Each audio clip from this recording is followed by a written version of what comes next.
Hello, friends.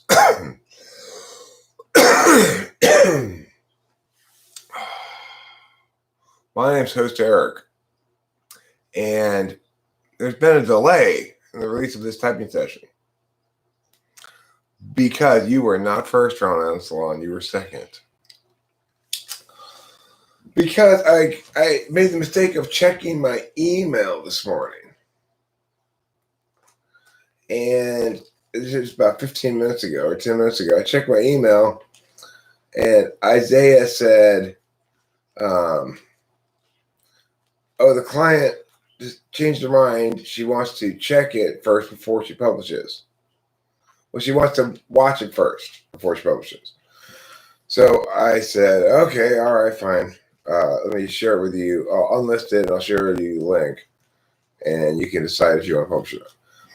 But I also said this, which I probably wouldn't normally say. I said, if there's anything you want me to cut out in order to make you comfortable publishing, let me know and I'll cut it out.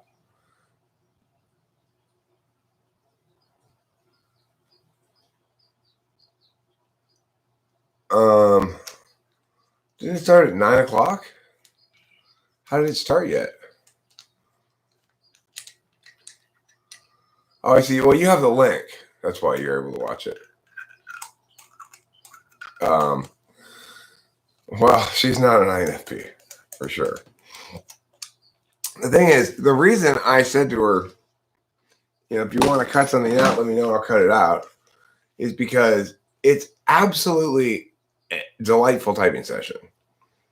Well, it's just the sort of typing session that usually does quite well for reasons unrelated. Sorry, now it's long. For reasons unrelated to type stuff, really, which is she's a pretty girl in her early 20s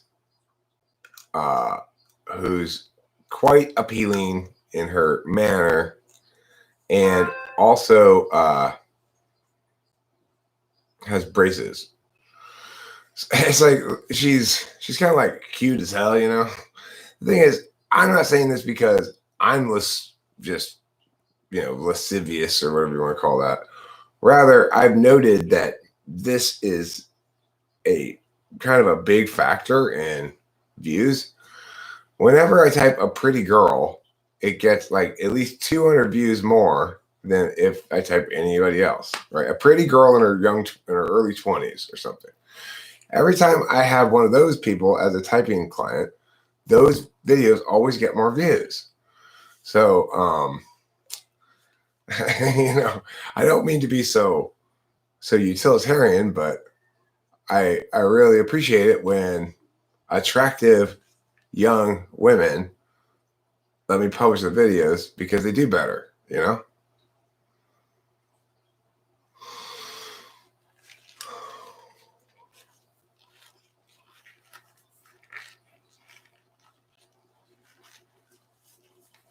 Phone plugged in? That's good. I'm glad you plugged your phone in.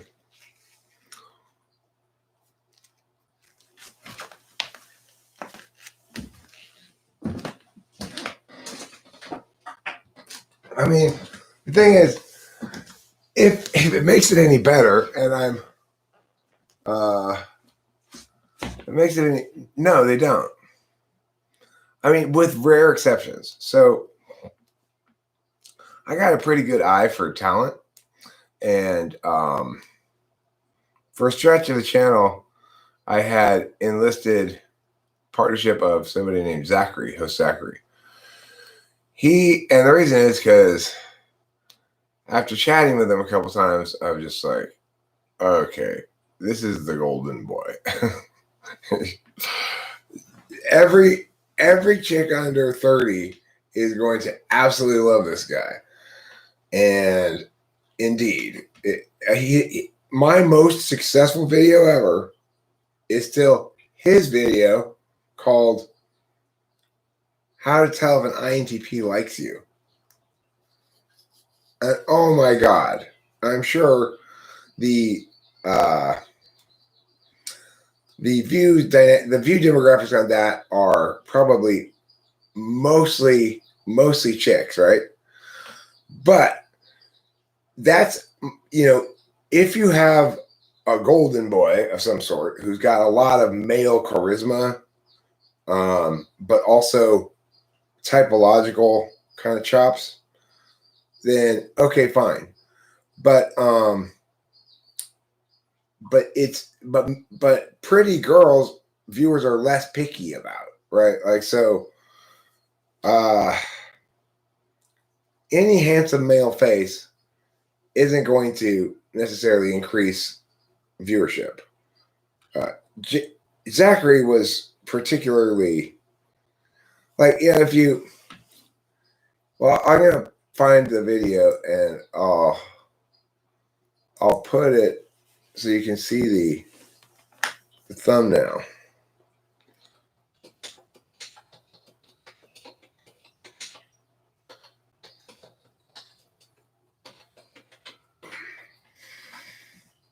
All right, so when I put in the title, how to tell if an INTP likes you, it's the first result. It's got 71,000 views, but I want to show you the thumbnail so you can see. Like, okay, this is me. Like, I'm an equal opportunity exploiter. Okay, I want to stress this. I'm just as happy to exploit my own daughter's young, attractive femaleness to get views. No problem. So that's Zachary right here. And you can see he's got this sort of like intimate with the camera, broody kind of thing that girls go crazy for, you know? You know what I'm saying? But if you, so when I talk about like liking it when pretty girls let me publish the videos, not because I want to see it, but because it helps get the views, you know? Zachary was somebody I said, okay, you're going to bring in the chicks. And I was right. He did. He brought in the chicks like crazy, which was great.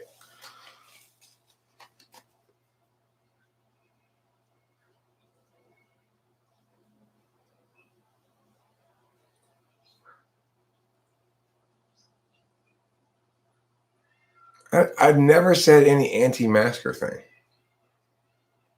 Never once. I'm not anti-mask. I'm absolutely one of the most fervent supporters of your right to wear as much mask as you want.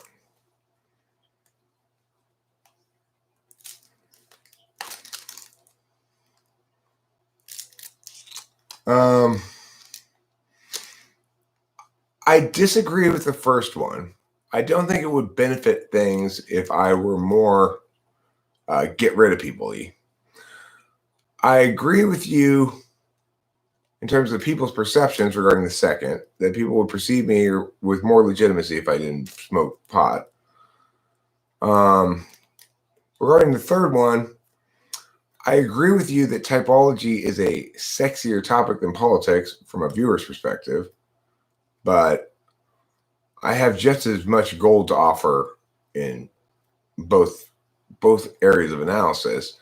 And other two areas of analysis, in terms of actual functional impact to the world, politics is probably the more important.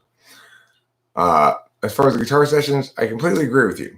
That is me indulging, and that's just how I am. I really like to play the guitar, and I really wish I was a famous rock star or something. But I'm not, so there you go.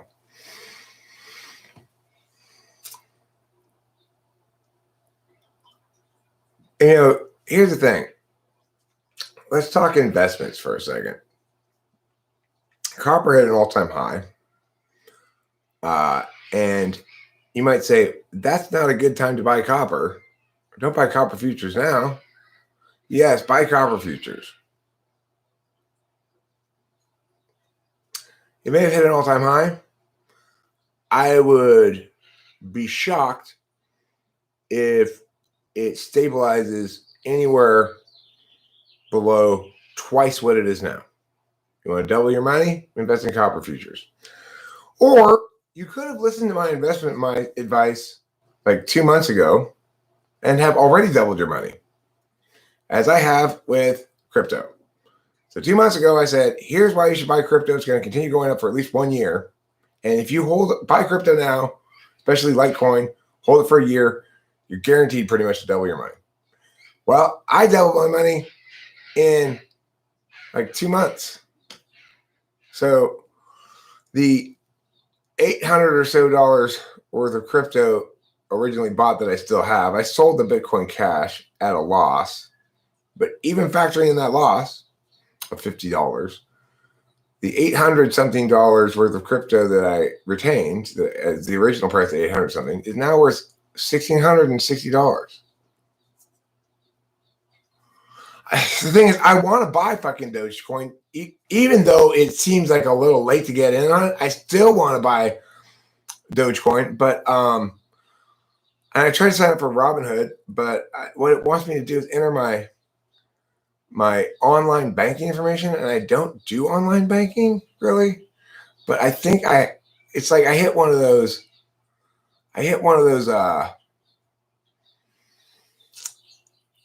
little TE walls where I needed a password I didn't know or something, and I just every bank has a website. Yeah, I know every bank has a website. I have Wells Fargo. I mean, I know they have a website. I'm just saying I don't do my banking online. I drive to the ATM and do it there. Just because I'm old and that's how I always did it. I pronounce it Doge. Okay?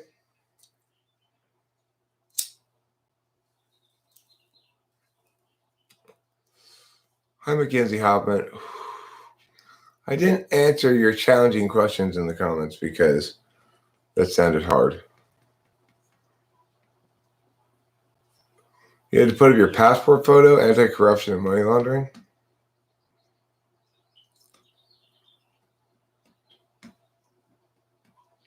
It's still under $1? Fuck. I've got to buy that shit. There is no doubt that it's going to go way higher than that. Why? People do not understand crypto. Why will Dogecoin be successful? Because it already is. Everybody knows about it. That's it. It's the only reason you need. Hi, Lauren Cuthbert.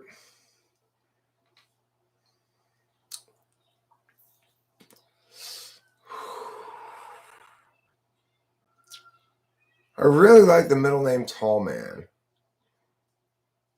I was quite struck by that in the graveyard, how somebody had the middle name of Tall Man.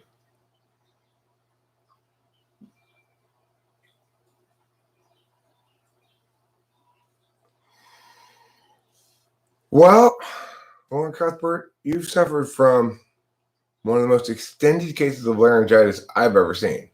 So it's not your fault.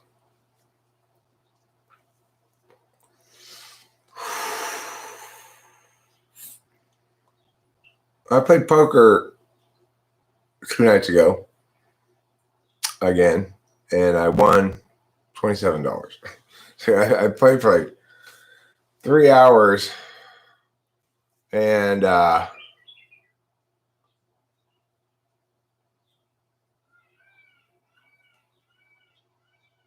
did you find anything about him? I didn't even think to Google it. But it's like, here's the thing. The simple reality of it is I could probably go play at the 40-80 buy-in table at the Hawaiian Gardens and most of the time walk away ahead. But the problem is it's boring. It's like, okay, Should I buy in here at the 40-80 table or the 1-2 table? If I go into the 100-200 table, I'm always going to buy in the bigger buy-in. So I'm looking at 80 or 200. I don't want to buy in 200. I don't want to lose $200 again. That's a lot to lose. So I buy at the 80 table. Well, people are a lot looser at the lower stakes table, right? So I play the same way regardless. But all I got to do is sit there, be tight, play smart, fold things that are losing hands, not fold things that are winning hands, and I can walk away $27 ahead for 3 hours of playing. Okay, I mean, that's just not that fun is the problem. And that's a tricky thing about poker. What makes it fun is the risk. So if you play it at a, you're talking about Doge? Right. Well, that's absolutely the case. There's huge volatility in crypto. But the reason why Dogecoin will end up way higher than it is now eventually is the same reason that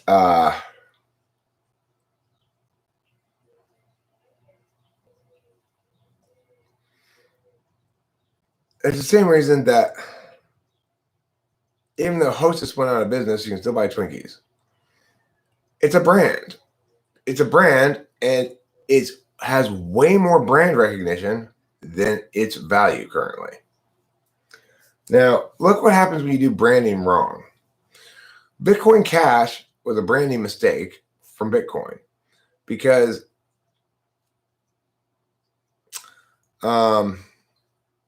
fundamentally it doesn't do what's intended to make it distinct. People still don't use it as cash. So it's unclear why you'd buy that stuff, right? It's like people don't have a box to put it in their head. Dogecoin you buy because it's a phenomenon. And it will always have been a phenomenon no matter what happens. Just like famous people, once they're famous, they can always find themselves on TV again somehow, in some context. There's an important thing to remember about what makes crypto valuable. What makes crypto valuable, what makes it actual wealth, is that work was put in for the purpose of generating it.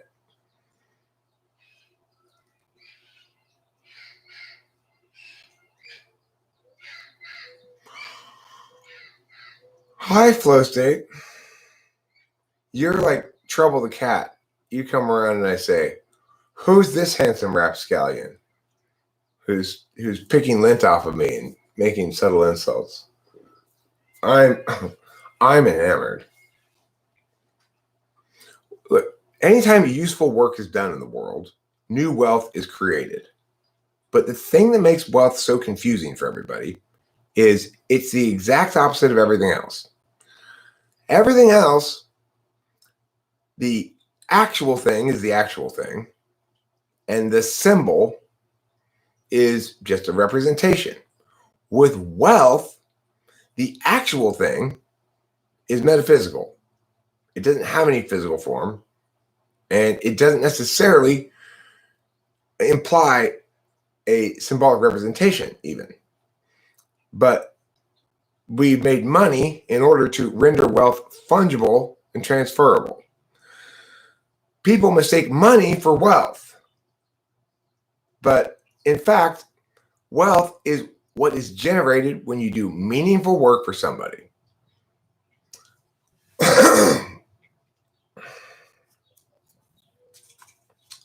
I mean, that's not the case, Peter Schiff. People say time equals money. Absolutely not. Only some of your time equals money. And when some of your time does equal money, sometimes it equals spending money and sometimes it equals earning money. But the thing about wealth is in order for new wealth to be generated in the world, work has to be done. Crypto is how we've managed to successfully delegate our attention to a machine to generate wealth for us by it paying attention to doing meaningful work. Now, that new wealth that's generated does not equate with an equivalent amount of new currency being pumped into the economy. And also, the mechanism by which a currency is pumped into the economy is wrong. The reason it's wrong is because people don't understand this fundamental reality, which is the total amount of wealth in the world is constantly going up as people do work. It's not busy work, Amanda Transervative, because it successfully releases a digital object. Well, I'm saying we have to frame economics correctly. If we don't understand what wealth is and how money relates to it, we can't possibly understand the economy correctly. Well, that's not meaningful work, right? So the thing that makes work meaningful is that it links to somebody else's need or want. So the reason mining Dogecoin is meaningful work is because someone wants it, and they either have to mine it themselves or buy it from somebody else.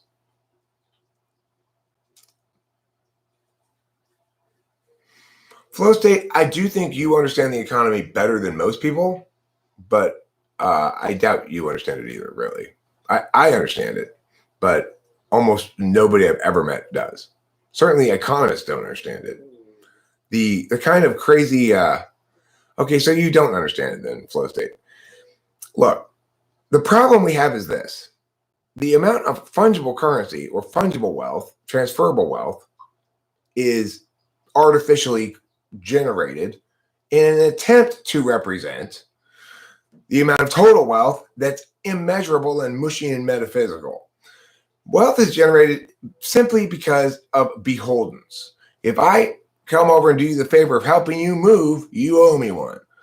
Well, we'd like that reality to be able to be employed with people who aren't close to us.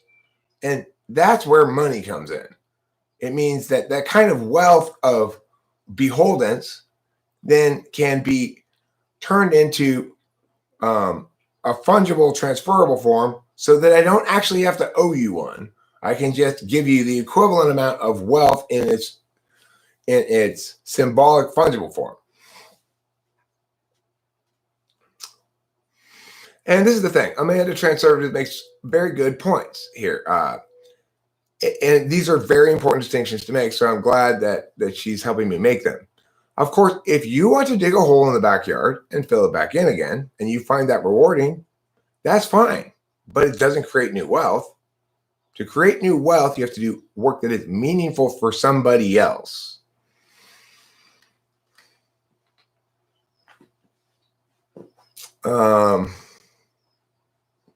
Bitcoin is actually very stable and non-volatile.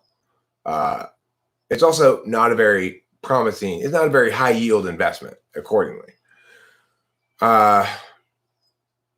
Litecoin, in contrast, is basically your second coin, right? Like Bitcoin's the coin, and then there's a second one, which is Litecoin. Litecoin has the most growth potential, in my opinion. Okay, well, look, everybody wants to argue about the sort of framings and meanings of crypto. Here's the reality. Thus far, everybody who's minded or invested in it has made money. Right. Well, that's where I have most of my investment is in Litecoin. And it has more than doubled in a short period of time. Litecoin has taken the fewest dips, but there is a lot of volatility in the coins, and the volatility increases the further away you get from Bitcoin, so to speak. So Pissed Offerson asked a good question. What does it literally functionally mean to mine crypto? It means that you are directing your computer's attention to on to uh, to executing a part of a large process that releases digital objects that represent the time and attention your computer put into releasing that digital object. The thing is, well, why does anybody want that digital object? Well, because it is literally a congealed form of attention, work, that what makes it meaningful for other people. Scarcity, in this instance. The fact that it has the things necessary to be a currency allows it to be a commodity. What do you need to have to be a currency? Scarcity, non-counterfeitability, fungibility. Those are the three things you need. There needs to be a finite, limited supply of it.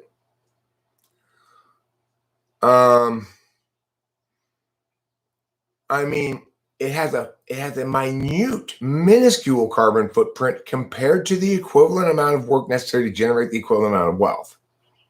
So it's like if you say, oh my God, this car has a huge carbon imprint compared to this person walking.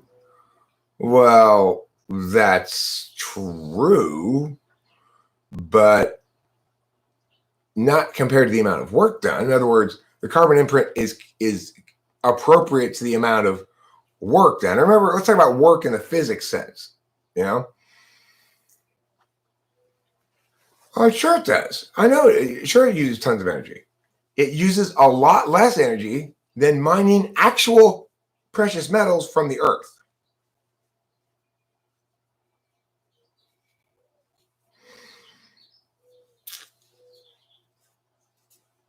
So, I mean, the thing to remember is we aren't comparing crypto against nothing. We're comparing crypto against the physical equivalents.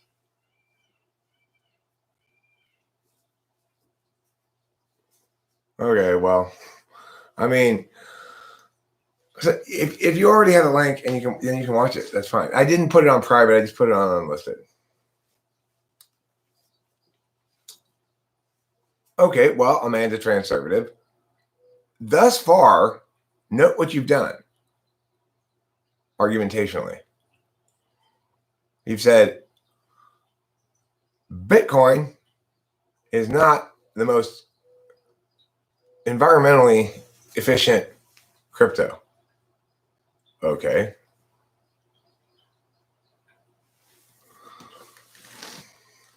I agree with you. But the thing is, note that crypto is not valued by its utility.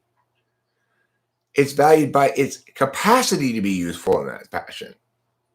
Nobody spends Bitcoin as cash. So, in other words, the value of it doesn't link to the actual behavior of people using it as a currency, but rather to the reality that it has that potential to be used as currency. In other words, it has those three qualities we need to have for something to meaningfully represent wealth.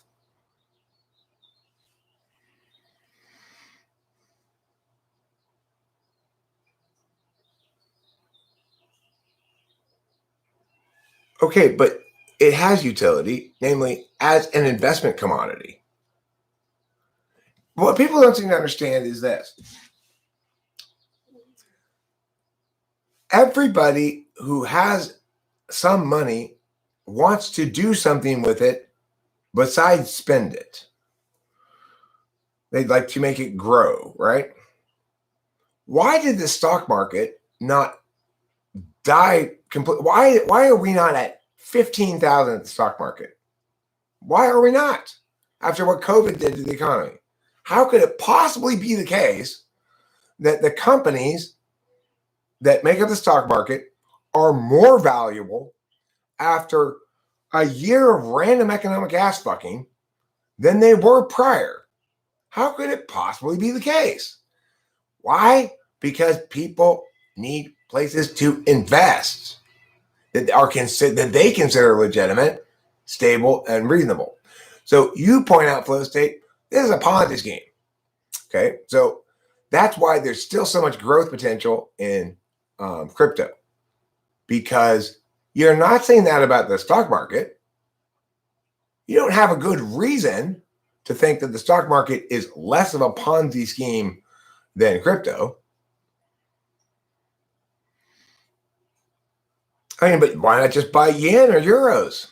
You don't have to go into a commodity. Oh, you do view the stock market as just the same kind of Ponzi scheme as crypto. So why are you making the distinction for crypto then?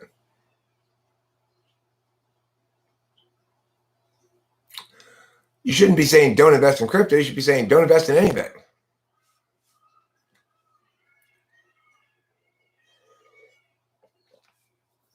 Okay, I'm a conservative.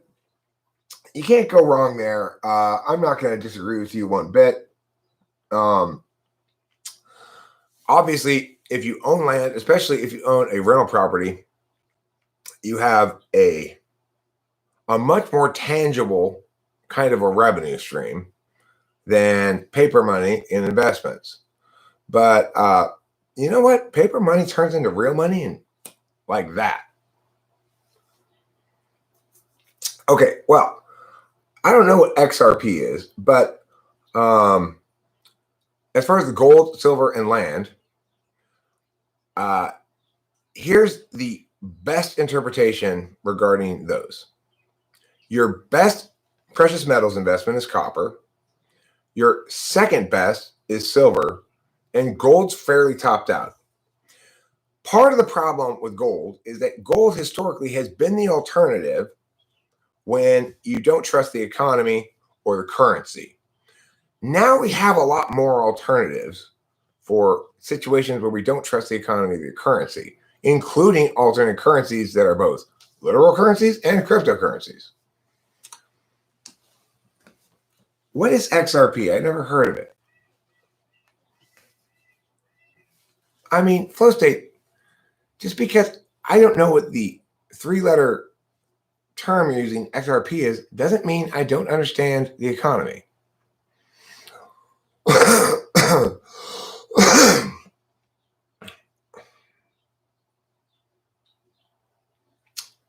You know what would probably be a better way to get me to thank you? If you just told me what it was.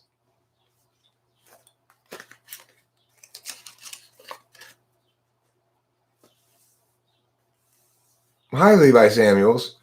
It has been a long time since you and I have seen one another. So I looked her right in the eye sockets. Oh, it's an altcoin? Okay, cool.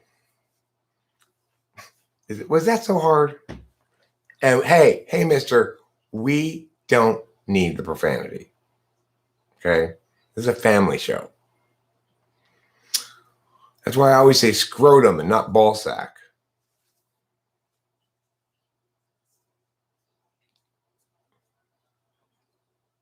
It looks like somebody put a little bit of pew in his pew this morning. Is that true, Flow State? Do you have a little bit of pew in your coffee?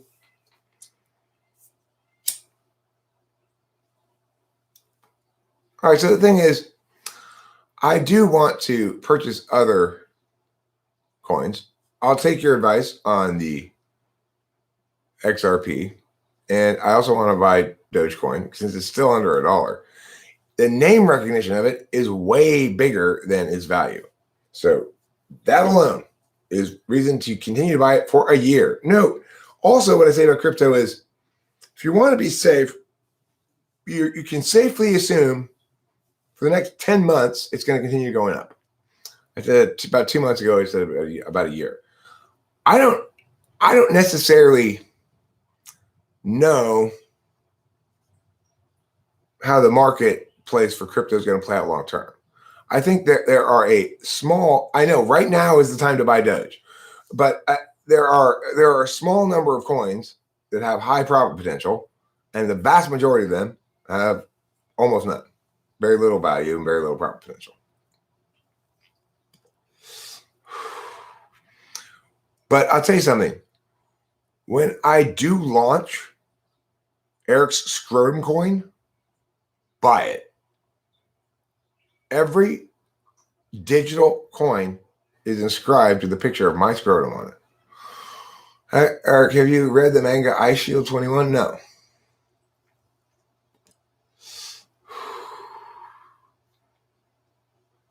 No one wants to get rich slow. Well said. Well said. Yes, some scrotes. Scrote coin. The thing that makes scrote coin distinct is that unlike other coins, it wriggles around and crawls on its own when you're not looking at it. It's true. You and my scrote go way back.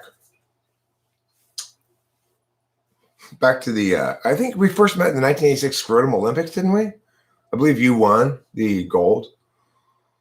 I was disqualified for cheating. I used Stickum on my scrotum, which had been banned the previous years. Like, who is that? Who is that cornerback for the Raiders who made Stickum illegal in football because he used it he abused it so much?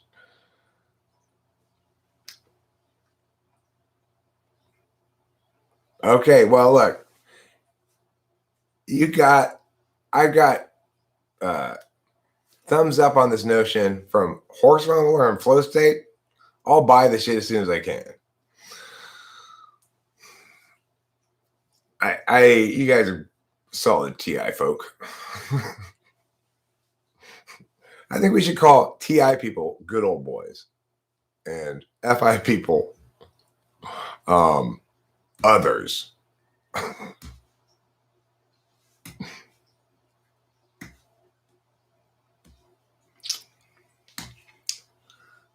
Flow State, those are my pheromones.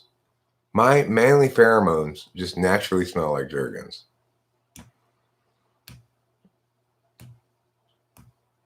Sure, it's a bit of a womanly smell for me, but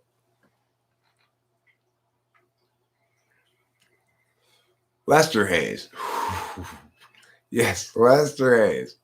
Known as the Judge or Lester the Molester because of his bump and run coverage. But so they used to have this stuff Stickum. They'd put on their hands, the receivers would, or DBs, and when they got the ball, it would help them the ball stick to their hands. But Lester Hayes went nuts with this shit. He'd put it on his hands, his arms, his whole chest, everywhere. So like when a receiver would come off the line and he'd do bump and run coverage, the receiver would literally stick to him before he could pull away and go try to catch the ball. And so Lester Hayes ruined Stickum for everybody by abusing the living shit out of it.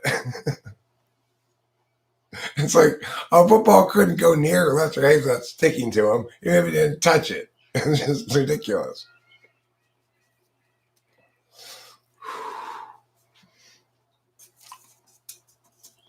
I've always found that story awesome because it's like I picture him going, "You mean we can put this stuff on our hands?"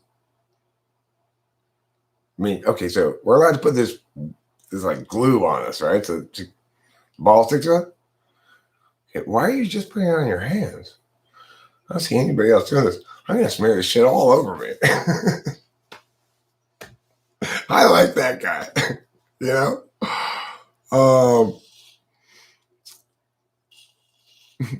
That's my kind of attitude. That's good opportunism. Nobody's exploiting this loophole. Here I am. I'm going to tear this loophole wide open so they have to just eliminate it entirely. Oh, yeah, the NBA, come on.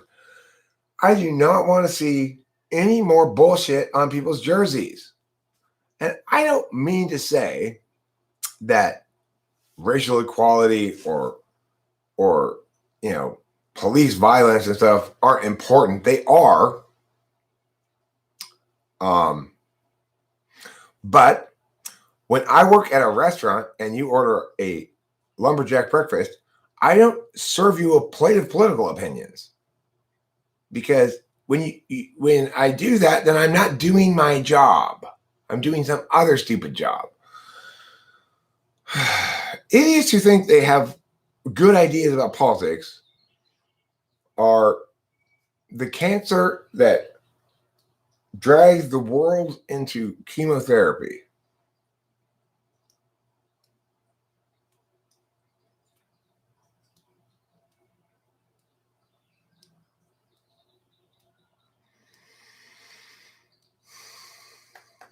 It's weird seeing how the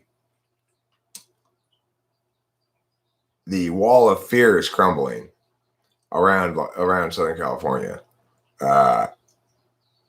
There's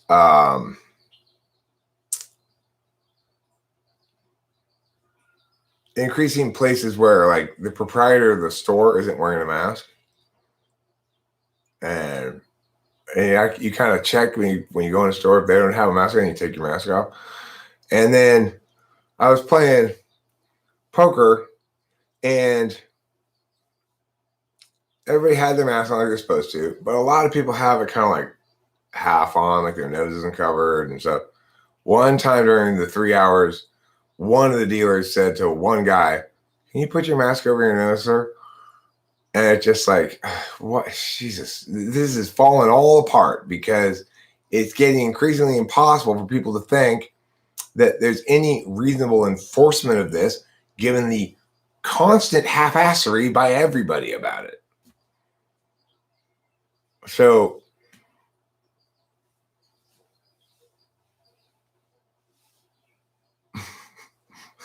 Horse Mumbler, very well said. You know, you and Flow State seem to be sharing a wavelength this morning. Horse Mumbler says they do matter, and so does not being a bitch about it. Sadly, few seem to have learned the don't be a bitch lesson. I agree. So a lot of people are bitching out. Oh yeah, I challenged him to a boxing match. I want to have a pay-per-view boxing match, me versus C.S. Joseph. 3 rounds. It's a short video. You can see I set out a bunch of things I actually want this to happen because I think I can make a fair chunk of change in like one day with a 3-round fight, you know? And I was talking to Isaiah last night. Maybe we could get an undercard of Isaiah Rude boxing Spacey. That'd be cool, huh? And then what would be great is we could get Taylor boxing Queen's Gambit.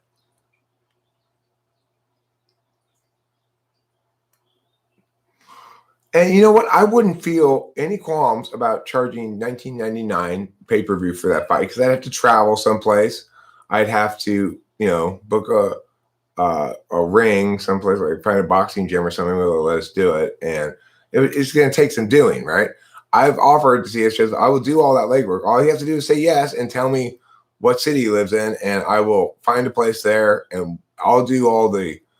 He'll be the home team, I'll do the traveling, I'll do the setup and everything, and we'll split the proceeds 50-50. The thing is, I think this is possibly a something he will go for because every time I've challenged him to debate or something, he's always said. Not directly to me, but I've heard from third parties. He says, it's not worth my time. Okay, well, that's actually true. It isn't worth his time to debate me. In fact, it would be expensive to debate me in terms of getting value back for his time, right? However, this is not subject to that critique. This is worth his time because it validates on a metric that he validates on. Namely, it makes him money all at once in one day, and he doesn't really have to do anything except fight me. He'll probably beat me up because I'm 50, I smoke a pack a day, plus bong rips, et cetera, et cetera. Although, once he agrees to it, if he would agree to it, I would begin training. I mean, the thing is, I don't know why he wouldn't go for it because there's precedent also with other YouTubers having boxing matches. Like Jake Paul had a boxing match with some other YouTuber, And Logan Paul had a boxing match with some other YouTuber. When's the chat with Lijo? I mean, she and I are supposed to talk on video? Did we say that the other day? I don't remember. Or do you mean when did she come here? I don't know. Whenever she feels like it. Flow State, host Eric will not TE this or read a wall of text. I left a comment because I found a place where YouTube has a giant built-in audience. Incoming links. Oh, to make a video with Lijo? That's fine. I'm happy to make a video with Lijo. But, I'm easy. Other people are difficult. Other people go, okay, well, how about, July 7th, and I really need I want to prepare before that's what makes it difficult for me to make videos with people. I'm always saying things like, okay,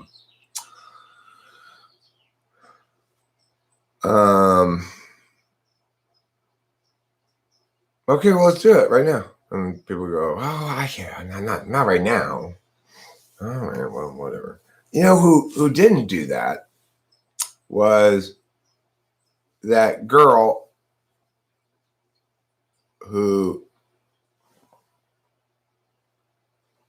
was typed as ENTP by C.S. Joseph. Yeah, you're easy too. We action types tend to be pretty easy. We get it. Even a talker like me gets it. If the subject is let's do something, let's just fucking do it. Come on. I don't want to talk about this boxing match. I want him to agree to it so that we can make it happen. It seems like a really good idea. It's the Panthar's idea, I think it was. He's the one who suggested it. But that smacks me as, yeah, great, because this is already a thing. In other words, I watched, just for entertainment purposes, 2 boxing matches between YouTubers before it ever occurred to me that I might try to do that, right? Before Panthar ever made it occur to me that I might try to do that. So I already get why it's appealing as an audience member. I like that. I enjoy watching those things. And so in this instance, I don't want to, there's nothing to discuss. It's not like, we need to debate who's right about whatever. No, he just needs to say yes, and then we can start trying to punch each other in the face. That's very easy to talk about. I'll punch you and you punch me, and we'll see who goes down first.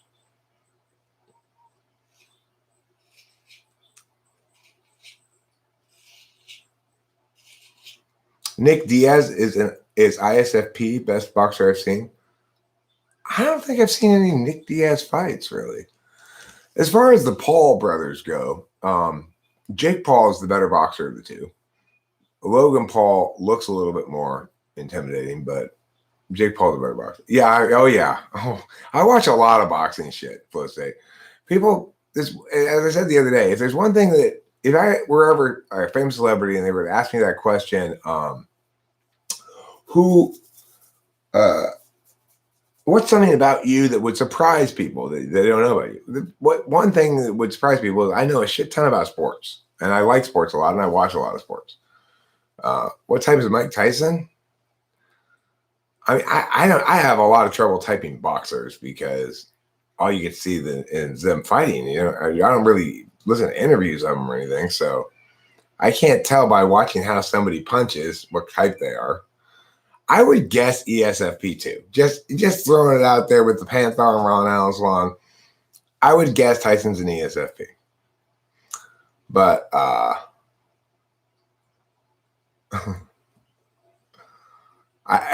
will say this. I like Mike Tyson. I like his early interviews when they interview him when he was just like tearing through people in one round or whatever. And he's just, it's just, if they're going to come in here and they don't have the skills, they're just going to get knocked out. And it's just like, this guy is a monster. So here's a list of my personal thoughts about like best boxers, favorite boxers, or whatever. So I would put Oscar De La Hoya way higher up than most people put him in rankings because people remember him at the end of his career. But early in his career, he beat Julio Cesar Chavez twice. Julio Cesar Chavez is 107, 6-2. And Oscar De La Hoya beat him twice. So I think Oscar De La Hoya is the most underrepresented, under-respected fighter. The famous historical fighter people talk about, obviously, who's the greatest fighter of all time? Most people go to Muhammad Ali. Some people go Sugar Ray Robinson. But and that may be true about Sugar Ray Robinson. Unfortunately, there's just not enough footage of him to make that evaluation meaningfully. It's just too long ago. Some silly people who, like Italians in New York or something, will say Rocky Marciano. Rocky Marciano was like a slow Tyson. He definitely packed a punch, but he didn't move.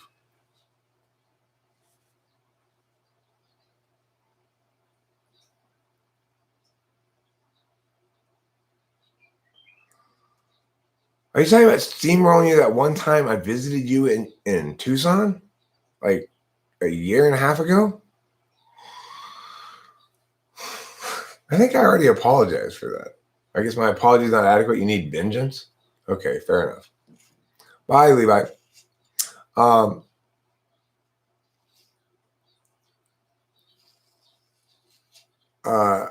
If you want to help me train by being my sparring partner, that's fine.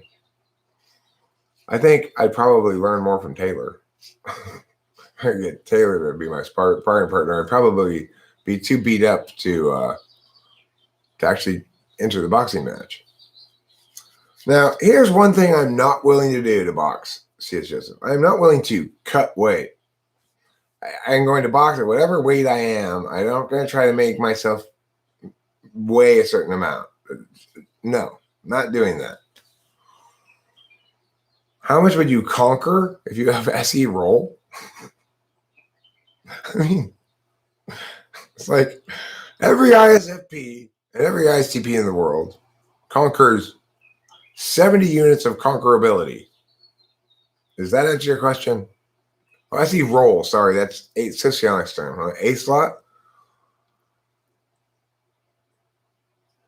SE is not about conquering.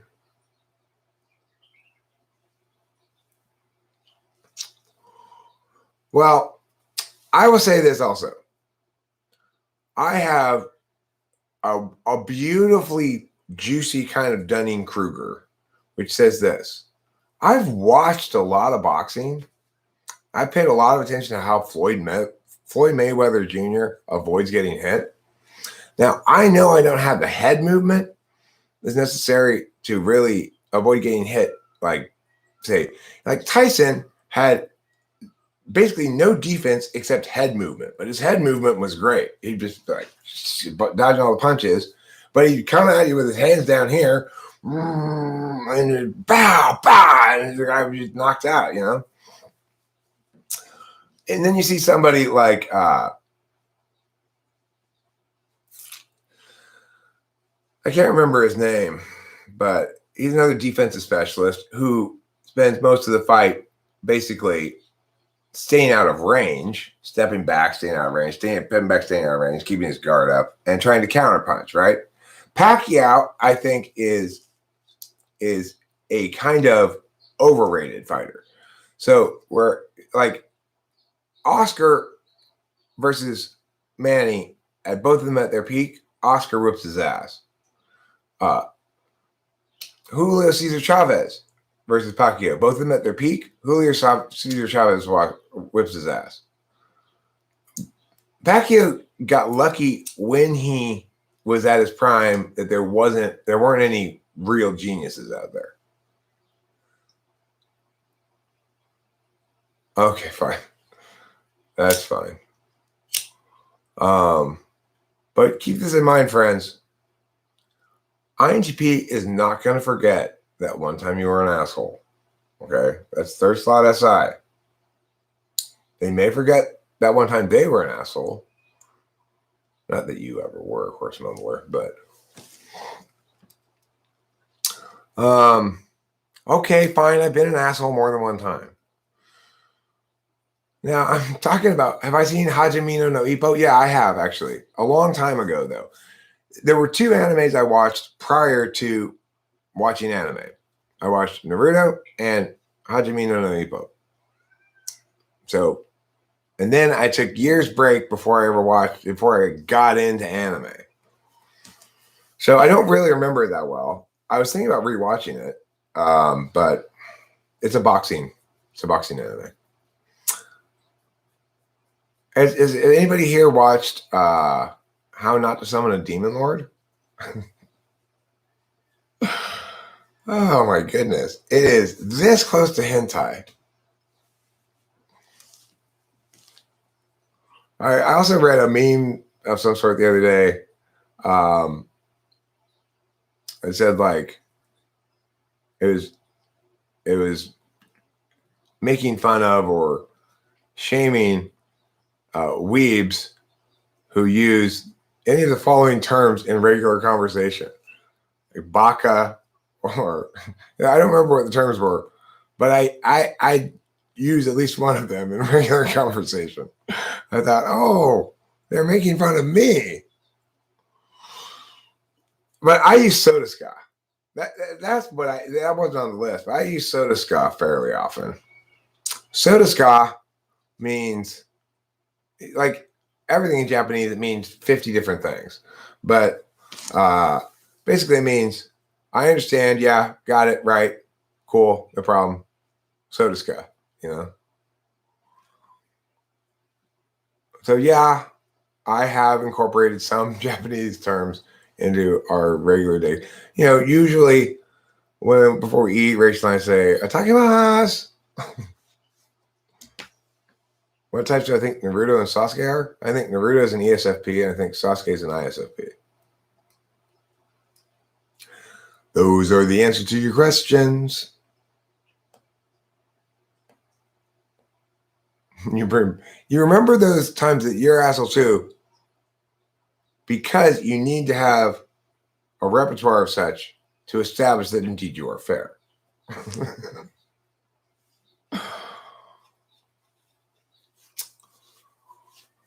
Well, Horse Mumbler, I want to tell you something in all honest truth.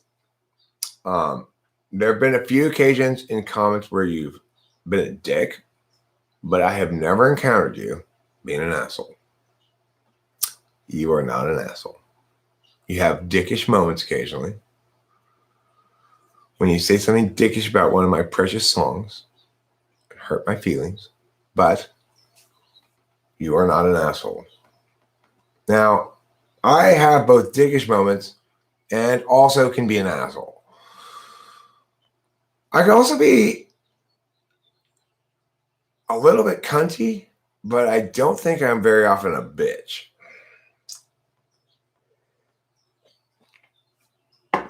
You know, so if you look at the range of possible bad things to be, you can be either dick, an asshole, a cunt, or a bitch, right?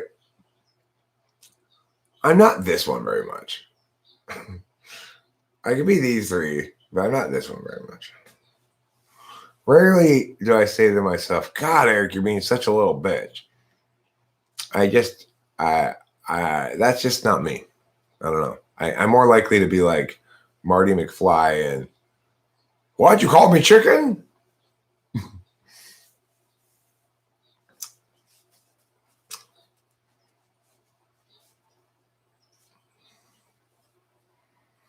See, it's Joseph typed Naruto is INFJ and Sasuke is ENTP. Ay. Well, look, the difference is this. Somebody's a dick, says occasional dickish things in certain circumstances. Yeah, okay, well, it was a mix. But it's like, here's what happened. There were these two mixes of this song. that weren't very different, really. And this mix was a little cleaner, but maybe had a little less presence to it. And Horse Mumbler was like, oh my God, I can't even listen to this garbage. It is so much worse. It's just epically worse. And the fact is, the mixes were quite similar. There's no possible way that second mix could objectively be that much worse than the first one, considering how similar they were. So I thought that was a bit of a dickish comment. But like, you're not an asshole. That's not your way. You were just mad at that mix at that moment and decided to be a dick. That's the difference between an asshole and a dick, right? Now, to be a cunt is to add some like shady jabbiness to shit. Like to be kind of underhanded in a way. You really are not on someone's side, but you're kind of pretending to be so that you can get them a little bit. That's like full blast cuntiness, right? And then to be a little bitch is to be avoidant of accountability.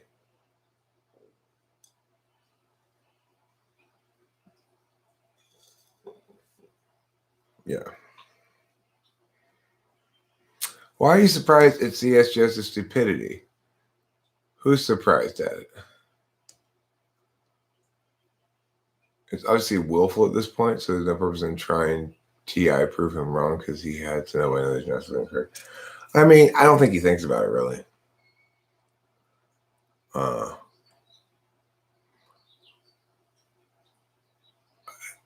The thing is, I too consider the possibility that at this point he's just sort of trolling because everything is so wrong. But I think you're giving him way too much credit. He's just NI polar or maybe TI polar, but almost probably NI polar, and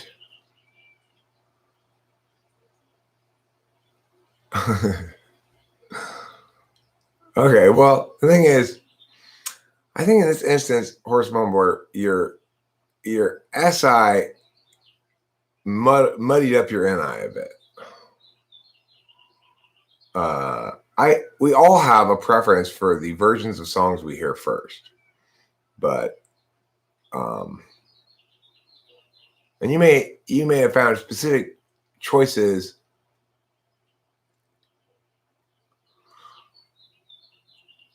Well, I would say it's not generally trolling; it's actual wrongness. Because his frame of reference is such that you guys aren't getting the point. It doesn't matter whether it's technically right this way or technically right that way. What matters is that we can have a quick, efficient way to tell people what the type is so that then we can tell them how to self-improve. That's his frame of reference. Of course, that frame of reference is completely back-asswards.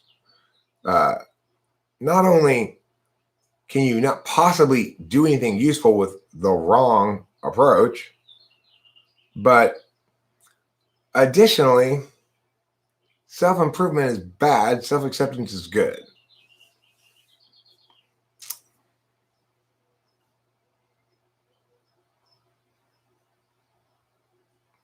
I mean, I don't know if it's unfortunate or not, Mac Daddy.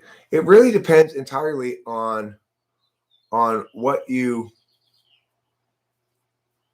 doing in life. So my dad has NI polar and he has a philosophy doctorate and he's very successful.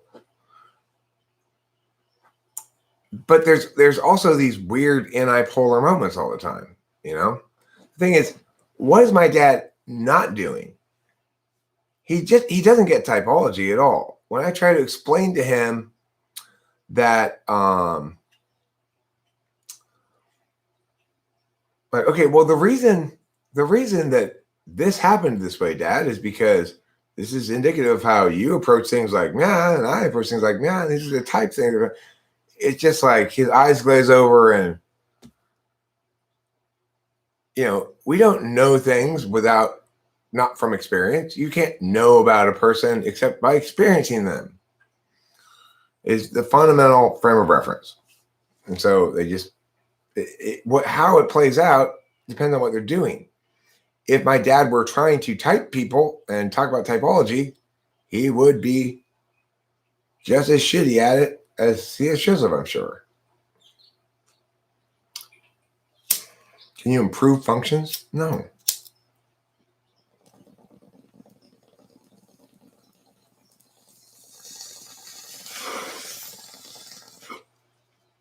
I mean, think about the question.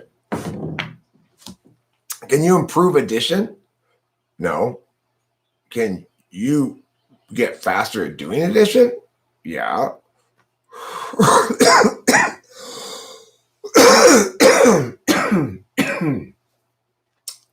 In an attentional manner, we should say, when we think about cognitive functions, maybe we should approach it like this. I'm an NE Dom. What that means is I've chosen not to pay attention to this and this and this, so I can pay attention to this and this and this for the next 3 hours or whatever. So what does it mean to say that I'm an extroverted intuitor? It means I'm doing this right now, and it's very comfortable for me. Can I improve at extroverted intuition? Well, what does that even mean? Being an extroverted intuitor means that habitually I pay attention by doing this. Get better at it? I mean, do it more? Do it better? Be more divergent? Say more words? I don't even know what it means. Now, it is true you can point out instances where people's inadequate amount of attention towards a given modality or via a given modality produces problems of some sort. Like,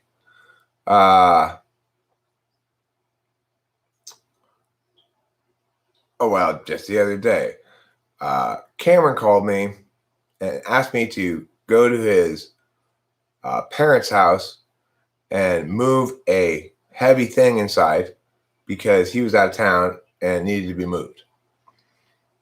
So I went down there and did it and knocked on the door and blah, blah, blah, blah, blah. And then Cameron's stepdad says, "Who's this?" I totally forgot to introduce Rachel, right? So what do we learn about attentional manners there? Can I get better at FE?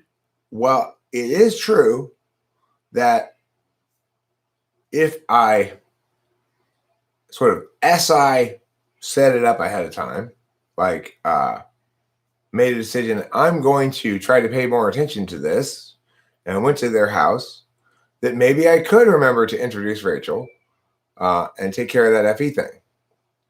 However, life is not a one-off. So it's like, even if I had done it in that instance, is that what I want to do every time I go someplace? Is pay attention in a bunch of ways to how I might fall short in my extroverted feeling. If I am paying attention to those ways, what thoughts and attentions are being sacrificed in order to pay attention to that? It's a zero-sum game. You have a finite number of hours and only a certain amount of bandwidth for attention. You can't both pay attention to talking and pay attention to reading at the same time. So when I'm talking to like this, I'm not reading the chat on purpose because it distracts me. When I stop in the middle of a sentence and then don't pick it up again, it's because I've read something in the chat that has derailed my extrovertedly intuitive process. Being an extroverted intuitor also means I'm receptive to other ideas, other people who are throwing the same kind of balls on the same kind of field. So obviously, being an extroverted intuitor is a form of opportunism in a way. When somebody says something, I seize the opportunity and build off of it. One of the problems with that is, just like with SE DOMs, it means there's a certain squirrel quality to action types. Because there's an inherent opportunism to it, we have a tendency to get distracted mid-thing and launch off in another direction.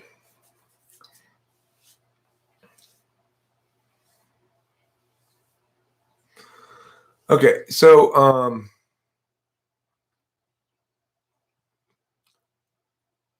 well, you have a finite number of attentional dollars. People say, well, how can I get better at SI or whatever? Okay, well, you're currently spending $800 on meow and meow and meow. You want to spend less on those so you can spend more on that, even though you always get less return when you use that. I'm not sure why.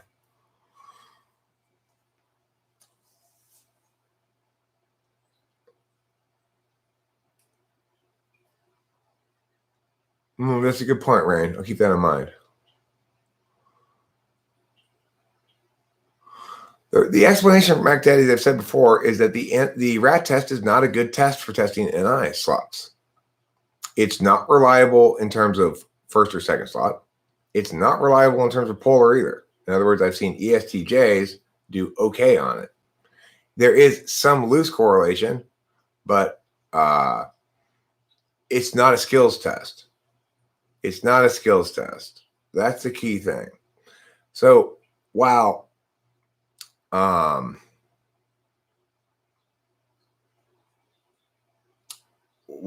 TI skills tests are skills tests, and it would be very easy to see if Amy had learned some TE brute force workarounds to logic. Pencil and paper, write it all down, and learn a technique in a logic class. It'd be easy to see if she was doing a workaround to the TI.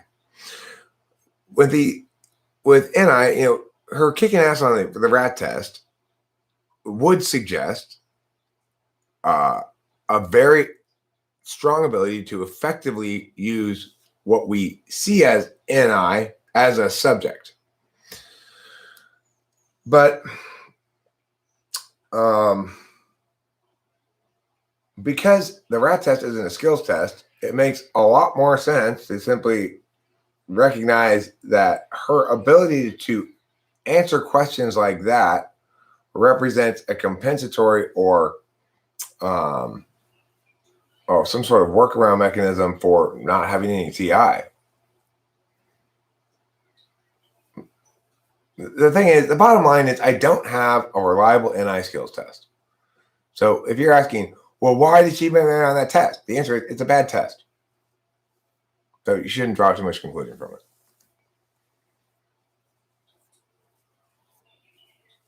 Yeah, she was amazing at it. Amazing. I've never seen anybody that good at it before. And there's also that reality that that even if it does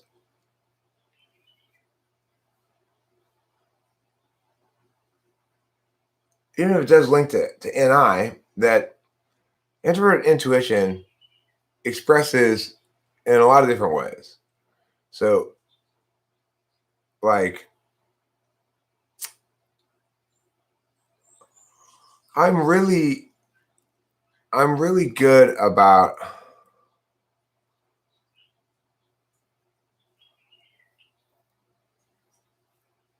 trying to think of something that I'm not good at the general thing, but I'm good at one specific instance of it. Like you can say, oh, I'm really good at shooting free throws, but I'm actually a bad basketball player. NI is like playing basketball in this analogy. The rat test might be like shooting free throws. So even if you see this amazing basketball player, if you're only watching them shoot free throws, you don't actually know if they're a good basketball player.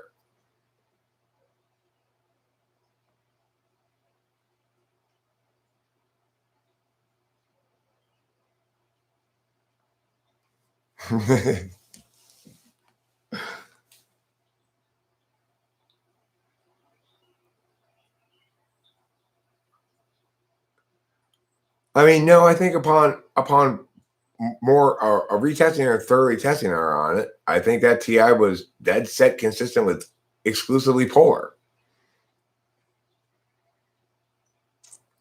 So I think my initial TI test was slapdash, and I jumped to some conclusions. I mean, look, I'm not perfect. I make mistakes.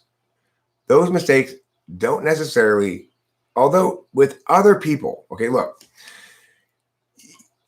what you're doing here is exactly the right thing to do with everybody else. You're pointing out, I'm seeing some inconsistencies here, Eric. It's like I'm not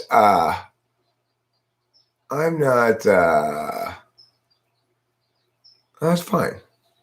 I appreciate all the tough questions you're asking. I'm just saying that you're better served to question whether I did the things that need to be done thoroughly or well enough than you are to question whether the things that I'm doing are the right things to do. You know, it's like, and because you're an executive, you probably are continually using TI tool to challenge the overarching frame. Make sure to double check that it's right, which is a perfectly normal and good thing to do. But what I'm saying is you're barking up the wrong tree. The areas that look like, hey, that may be suspicious. It's suspicious about my thoroughness of using the tests, especially TI. When somebody is not doing well on TI questions, I don't like to make them answer much more. I can see they're uncomfortable. I hope this girl lets me publish this video because she's absolutely delightful. I don't know why she wouldn't want me to publish it. And you can see exactly what I'm talking about during the TI section. Asking her TI questions, she's visibly growing more uncomfortable. Well, the Panther, back at the time when I typed CS Joseph as ENTJ, was quite a while ago, about maybe 4 years ago, 5, maybe even 6 years ago. I don't know. I was wrong about a lot of people. I originally, when I first got sort of discovered cognitive functions, right around the time I was getting divorced from my second wife. I typed her as ENFJ on the grounds that she and I seem to have good intuitive conversations about people. I didn't get at the time that the way that NI and SI actually play out and look. I just didn't understand them. Now, typing CS Joseph as an ENTJ was me making the same mistake everybody else makes. They're looking at correlates from their perspective as an observer. They're observing what's displayed by the other person as a subject. And they're looking at that and saying, what does this link to in terms of type descriptions? So I'm like, well, look, he's singular about what he's talking about. And he's successful. He's obviously more interested in the business than in the thinking. ENTJ. Well, that's what everybody else does. And I did that at first too. And of course, that's an incredibly terrible way to type somebody.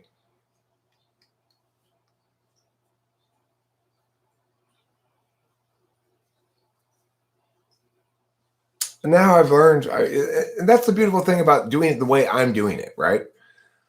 Because when I make a bunch of statements and stuff about things, I expect and allow and encourage that those are going to be challenged. That to choose to speak about something publicly is to invite challenge and scrutiny and to take on the responsibility to answer such. That's my perspective. C.S. Joseph does not share this perspective. And so while every wrongness you can point to of mine is actually proof of how right I am, it's not true for him. So yeah, I used to be wrong. And because I care about being right more than I care about appearing right, I nixed those wrongnesses. People pointed out this doesn't make sense. People like Mac Daddy come around and they hammer home the fact that I really need to be clear about my pulling back from my initial enthusiasm about the rat test. It just doesn't link clearly enough to NI. And no, Freddie Forgiato. I'm not going to bet on it at all, but if I were to bet on it, if I had to bet on it, I would say the smart money is probably on C.S. Joseph. However, I've got a thinker's chance, not a puncher's chance, but a thinker's chance. The reality is that boxing is very tiring, and people do punch themselves out. So the guy who comes out in the first round and throws a bunch of punches, depending on how good a shape they're in, the second round has an entirely different landscape. And one person is mostly defending, rolling, and the other guy is on full blast offense. Well, that full blast offense has to work and finish the thing, or it's an investment of energy that you're not going to get back till tomorrow or whatever, So my point is, the only reason I think it would be not a terrible bet to put money on me is the one thing you can count on me to do is to be strategic about boxing, because I'm not reflexive about it. In other words, I know I don't have good fast switch reflexes. I know I'm not a natural athlete that's going to be a naturally great boxer, but I am quite studied about it, at least in the abstract. And so, also, if you were to agree to it, I would immediately begin training. I'd set it up for like a month from now, and I'd train for that month. Particularly what I do is road work. I wouldn't spend my time punching bags. I'd spend my time jogging and shadowboxing, because what ultimately wins a 3-round boxing match between two random people who aren't real athletes is constitution and endurance, and the intelligence to fight a boxing match, not one-round fist fight.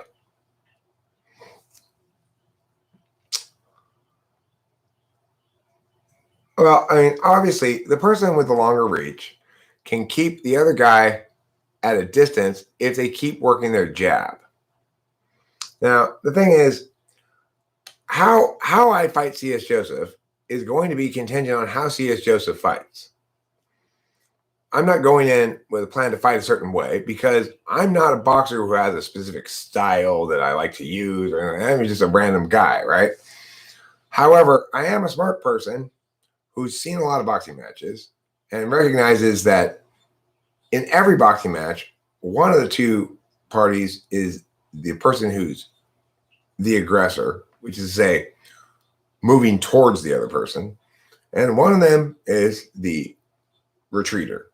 Now, the kinds of boxing matches that people like to watch are when they both try to be the advancer, because then you get those things where they're just like, both of them like this, and at each other in fairly close quarters. It's entertaining to watch. But in those instances, it's because you've got two fighters who both understand their identity and they have the same kind. It's kind of like in an MMORPG, how you got a tank and a healer and a whatever. Well, if you're Floyd Mayweather Jr., you know going into the fight that your number one job and the way you win fights is by not letting your opponent successfully get offense on you. Now, you will get offense in the course of the fight as opportunities present. So you'll have enough offense to win. But number one priority is they won't have enough offense to win. I don't have that kind of clear approach, right? So I'm going to have to be somebody who reads how C.S. Joseph is using the ring, approaching the fight, where he is mentally about how he wants to come at it. Is he coming out like he's worked himself up to be all mad so that he's going, well, then I approach it one way. If he's trying to be tactical and then I approach it another way. I think we have a boner mostly for the idea of us fighting. I really do. Not C.S. Joseph.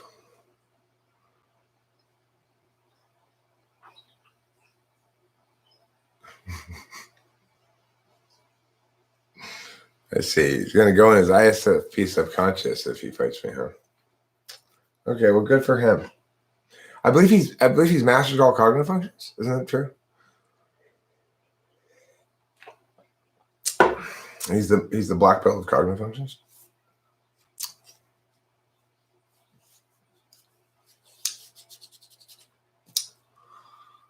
Do I get annoyed at my shortcomings of FI? No. I'm trying to gather about me a greater appreciation of what it costs me. The thing about our polar is we don't think we're missing anything, really. For other people, sometimes I saw your question. It depends on the joke. It's a complicated question to answer, Sky Gear.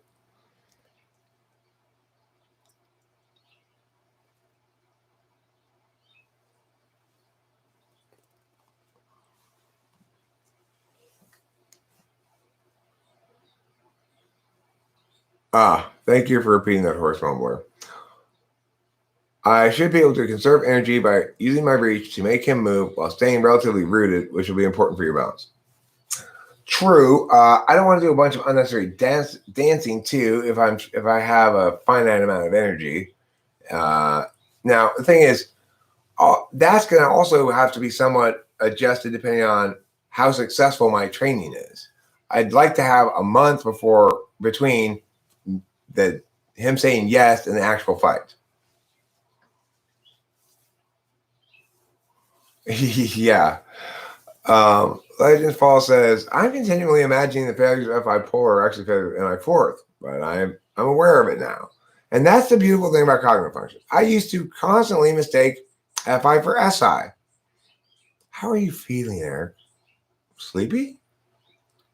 No, but how are you really feeling? Hungry?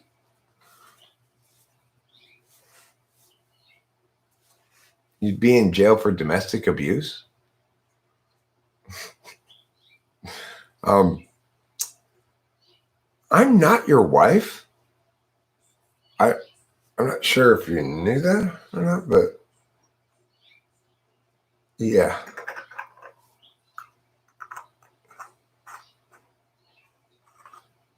So that doesn't make any sense.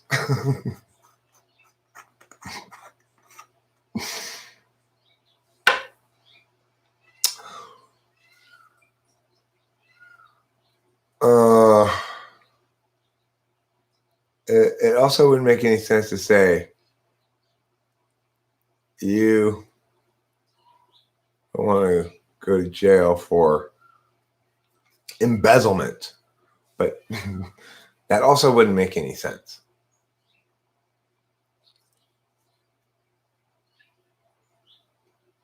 Hey, everybody. Come on, jump in. The water's totally wrong. Where's Artifacts been? I don't know.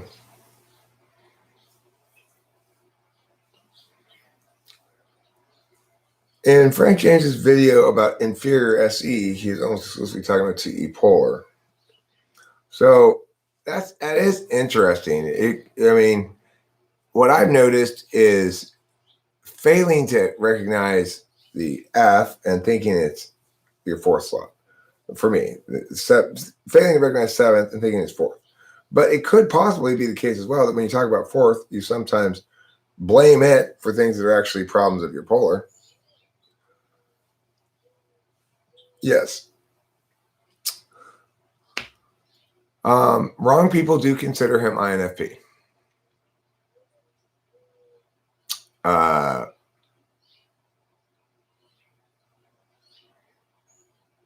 Everybody who understands INFJs well watches him for a few episodes of his things can agrees he's INFJ. Ham bones here. I don't just aspire to live in a box. I'm living the dream every day.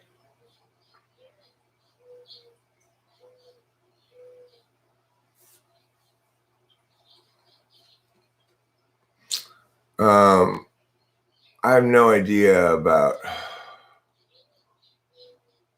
I mean, Ron Allen, are you saying that you feel compatible with him? So I'm not sure what you mean by compatibility there. Are INFJs and INFJs compatible with each other? Well, they probably won't hit into a lot of immediate conflicts, but they're not good relationship partners. Same with INFP, INFP. You shouldn't be with your exact same type. You don't even find them attractive. It's like, I don't find ENTP women attractive.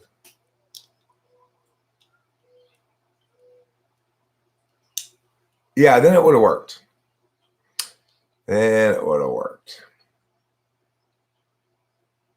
Okay, but what makes violence domestic is not that one of the persons is a woman, it's that the two people live together.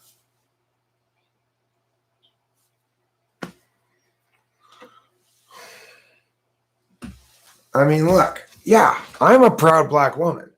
I've never denied that. But I'm not your proud Black woman.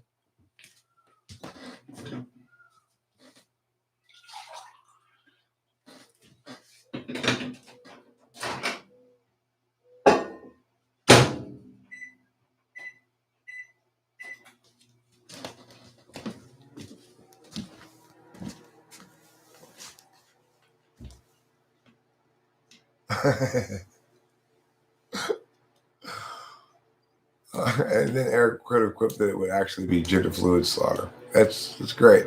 I like that.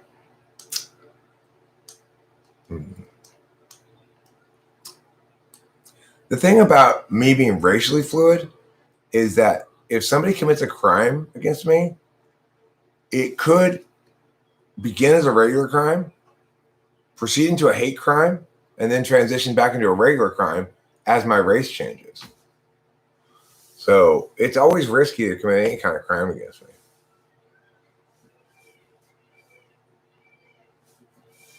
You don't want that extra 20 years stuck on for hate crime, do you? Oh, look, stabbing me was fine for the first 5 minutes. Minutes 6 through 7, I was Black. And that makes that a hate crime.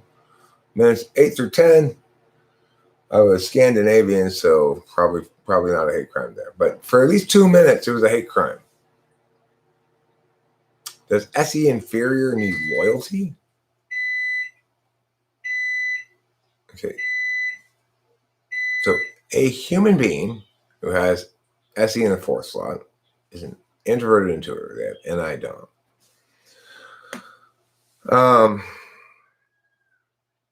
So if we were going to try to phrase your question well, we'd say something like, does the person with inferior extroverted sensing fear disloyalty or seek confirmations of loyalty more than, say, SI fourth? The answer to that is, anecdotally, Trump certainly seeked a lot of loyalty as an SE Dom,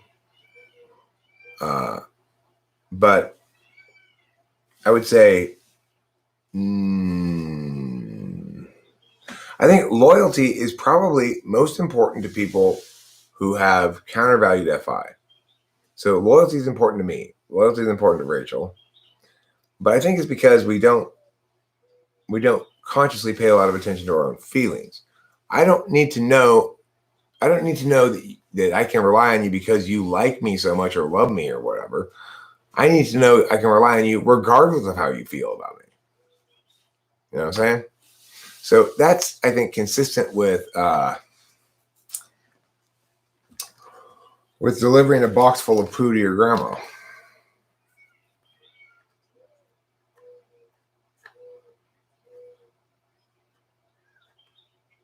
You were secretly living with me when Kim was around, huh? Wow. I didn't notice that. Oh, wait, I do remember. Oh, that explains it.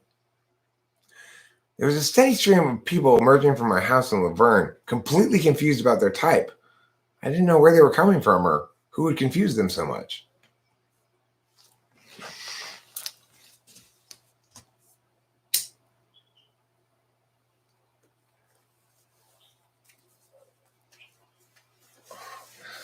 Would you answer the strict liability question in terms of undoability, i.e., accidental robbery can be undone where speeding can't? Consequence of career. No, I would answer the strict liability question in terms of it's what you might call a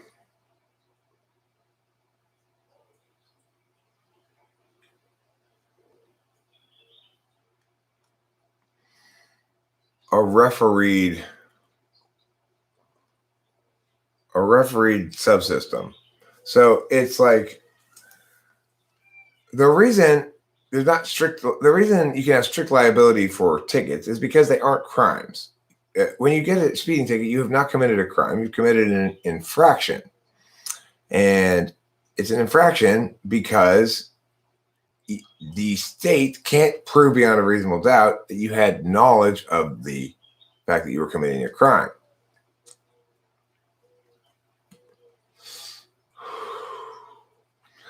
So the point is, the logic behind strict liability for driving is number one, that we regulate with deterrence as a default course of action, and that we want to deter people from something that will naturally happen frequently if we don't compel them to pay attention to it. I frequently find myself going 85, 90 without realizing I was going that fast, because that's how fast the speed of traffic goes up to around here, you know? And it's certainly very conceivable that if you don't have cruise control, you might accidentally go a little bit over the speed limit, you know? Generally speaking, cops are instructed not to ticket anybody who's going less than 10 miles per hour over the speed limit. But the reason it's strict liability is because it's basically a contractual arrangement between you and the state by the DMV. The roads belong to the state. They aren't, in any meaningful sense, a public resource in the same way that, say, undeveloped land is. No, the logic is incorrect. Incorrect. So if I'm part of a team, Raim, who robs a bank, me, Joe, and Bob, and we're robbing the bank, it's almost impossible to prove that I didn't know I was committing a crime. Now, granted, that's not the burden. The burden is to prove beyond a reasonable doubt that you committed the crime. Whether or not you had knowledge that you were committing a crime is a prima facie issue. In other words, it needs to be established before the case goes to trial. The prosecution has prima facie burdens. They need to establish means, motive, and opportunity, and also mens res. If you can't establish that those four things, then you don't have the prima facie elements necessary to make any case that somebody's guilty of a crime. So I guess the key thing here to note is that strict liability is a way of avoiding unenforceability.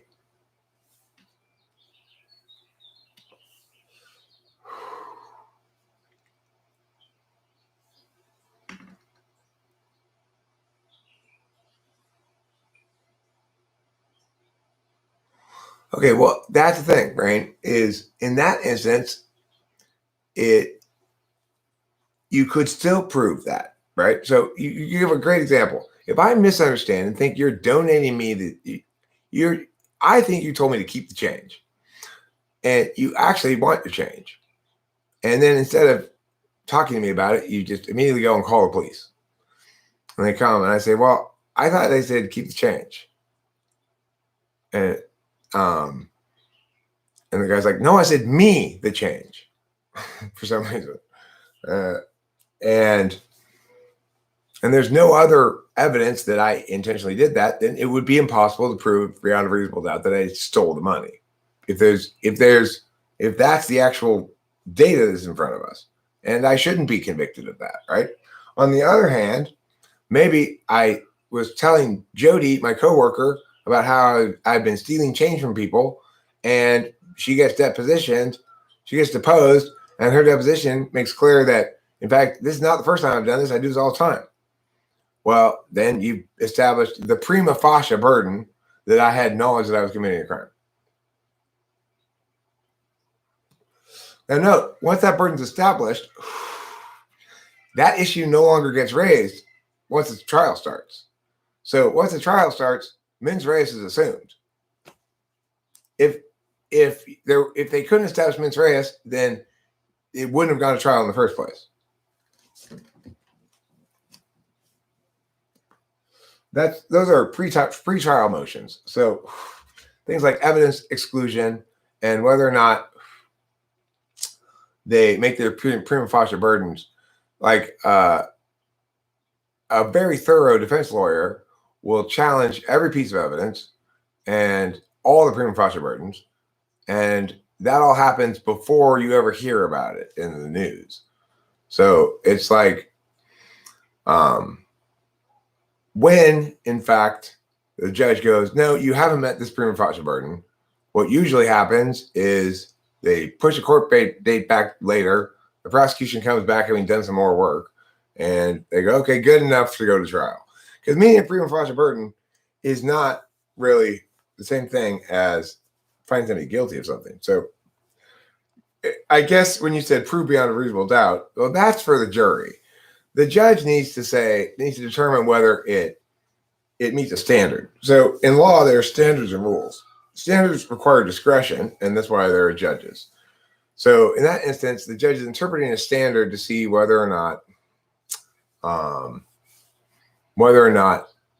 there's sufficient evidence that this was not a misunderstanding that it's worth going to trial over. The jurors then don't get to hear any evidence about the possibility that I didn't have mens res. So the evidence regarding like Jody's deposition and stuff, that won't make it into the trial. That's all pre-trial stuff.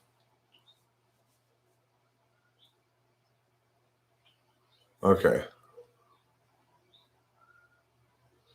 Okay, well, forget the bank robbery. Let's talk about the donation, right thing. What I'm saying is that wouldn't go to trial. And the reason it wouldn't go to trial is because you couldn't establish mens res, because it's either a crime or an accident. Now, when you're speeding, it's maybe you're aware of it, maybe you're not. Okay. The point is, it's strict liability because they in order to make strict liability, they say it's not a crime, it's an infraction. And the reason is because they treat the roads as a special environment like courts and stuff. Maybe I have the right to bear arms. I don't have the right to carry a gun into a courthouse. And so the thing is, the government sets aside certain spheres as like special spheres in which you have to operate according to their terms in that sphere. Driving is one of those things.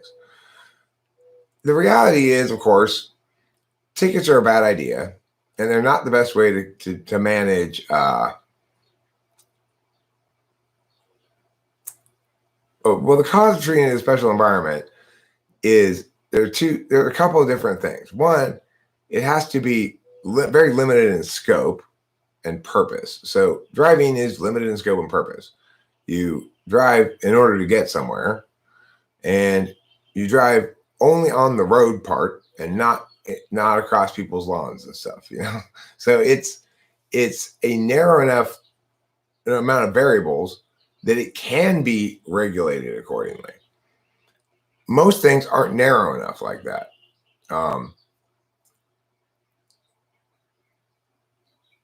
But if the environment is limited in scope enough, then you can be. Courtrooms are equivalently limited in scope. The environment is only has sovereignty over everything else within its own frame. So the judge is like God in the courtroom, but if I see him at the supermarket, I don't have to follow his orders. You know?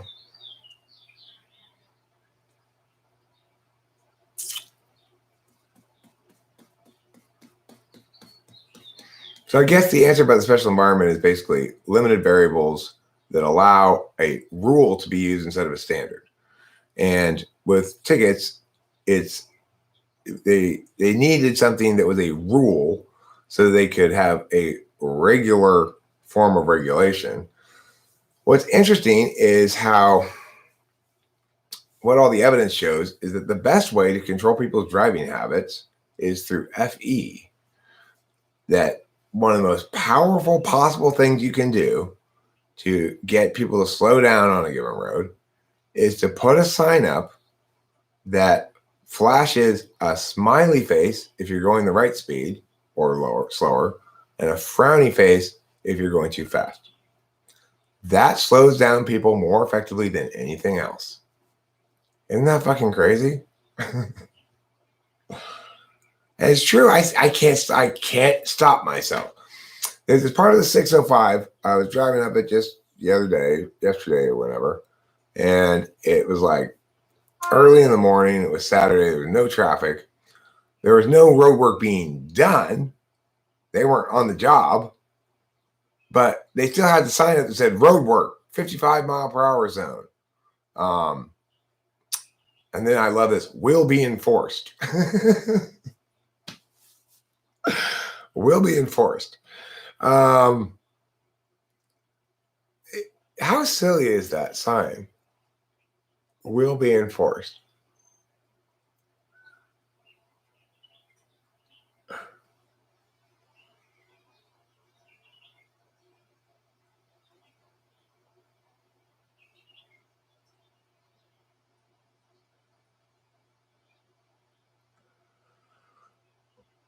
Well, here's the thing.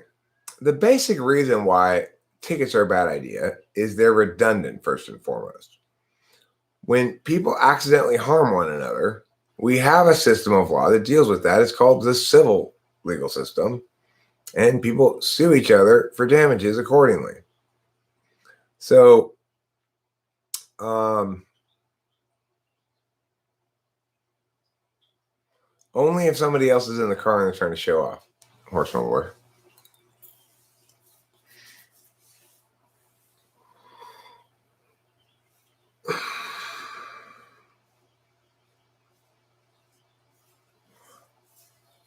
I mean, this is the thing. There are a lot of things in the world in which the appropriate response is civil liability. one of the problems that we have with the way government operates is they forget they've already solved that problem.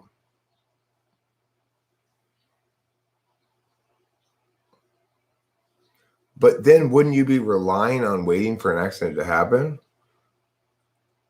No, you'd be being reactive instead of proactive, but accidents happen regardless.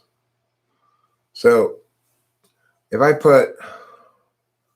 lower the speed limit in a given road because there's been a lot of accidents, the accidents keep happening. If I enforce those lower limits strictly, maybe the accidents go down. If I slow down on the enforcement, the accidents maybe go back up, if in fact there's a clear link to speed and accidents in that road, because it's very contextually specific. But the point is,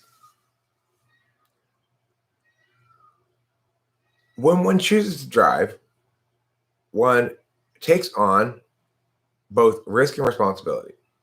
They take on the risk that some random person might crash into them. And since you're traveling at high speed, you could die. And you take on the liability of knowing that it's at least possible for you to be the one who causes the accident.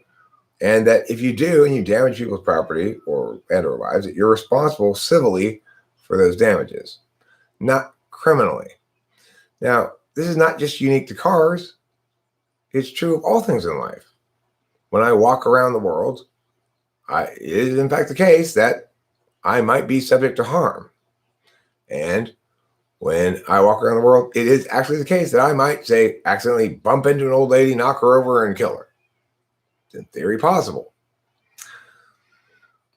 And the reason society works well, we have a civil society that is fair and just and true by and large, is because everybody understands that the individual has to be responsible for their stuff. That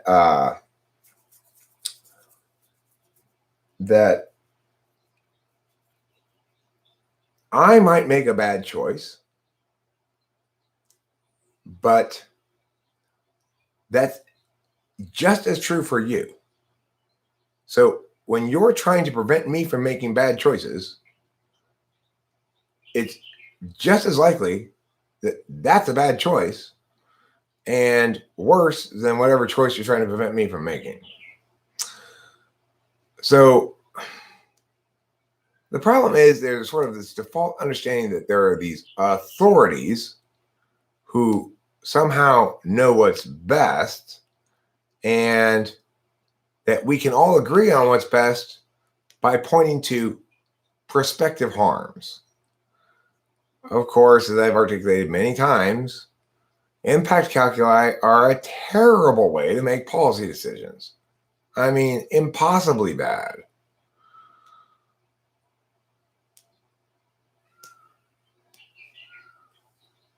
Oh, I'm probably on Top Chat.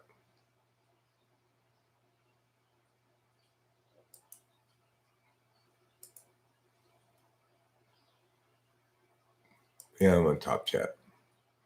There, now I'm on Live Chat.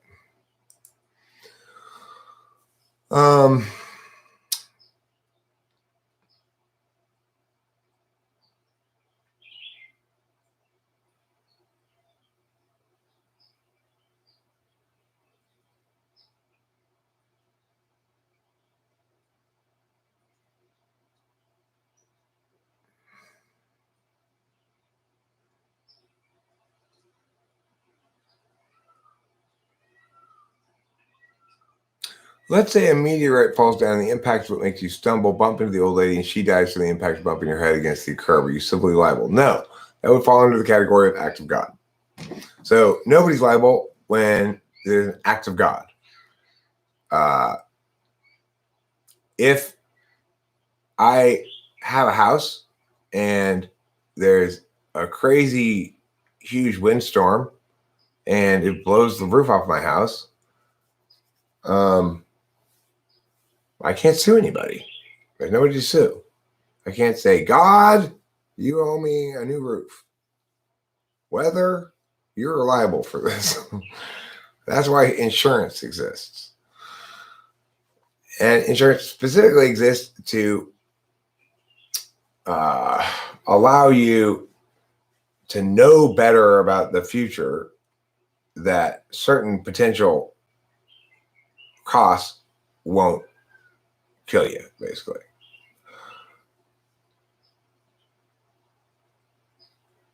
Now, let's imagine that we're a Chinese rocket falling from the sky and hitting somebody and killing them.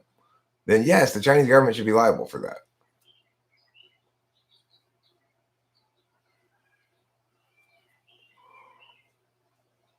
Well, if in fact, let's say there's a corner, here's the old lady coming this way, I'm coming this way, we just don't see each other, we just bang right into each other and she dies, nobody's liable. That would be qualified as an act of God. If you were going to try to make me liable in a civil case, you'd have the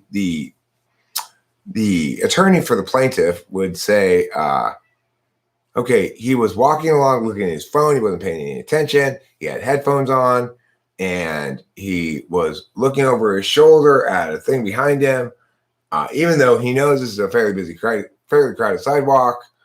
In other words, there's some sort of negligence, a failure to do due diligence that makes me liable.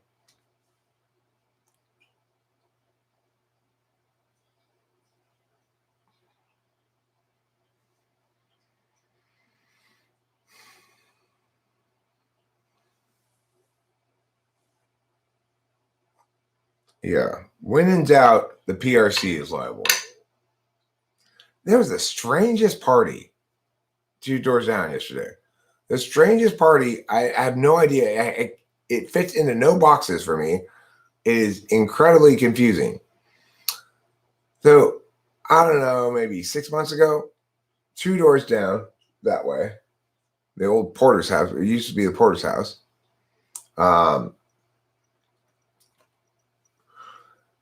2 doors down, they had a party yesterday. And it was full of like loud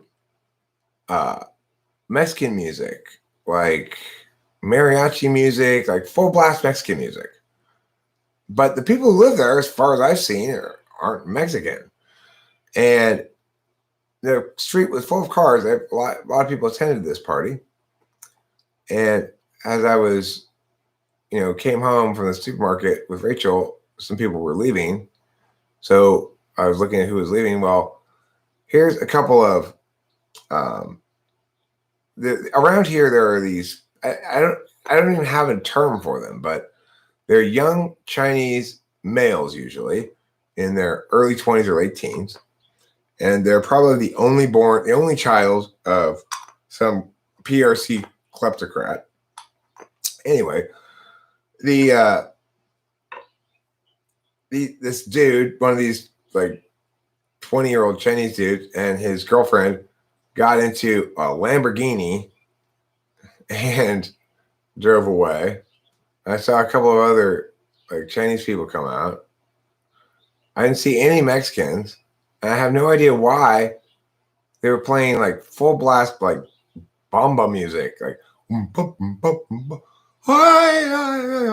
like all day. It blows. I don't understand what was going on down there. Now, as far as whether the city's liable if you trip, I mean, yes, lawyers try to make those cases. So that's why a lot of cities have pulled out trees that make the sidewalks go up like this, because if somebody trips and hurts themselves on that sidewalk, then some lawyer can make the case that the city's liable because they should have been able to foresee that this roots were going to push this thing up, and that's negligence to have not dealt with it since then, blah, blah, blah, blah. Do I think the American tort system is perfect? No. Do I think it needs massive reform? No. People aren't really that sue happy as the media would seem to suggest. And it's not that easy to sue people. It's quite challenging, in fact. The one area where the justice system is totally fucked up is our public institutions don't have the individual's interest in fighting shit properly.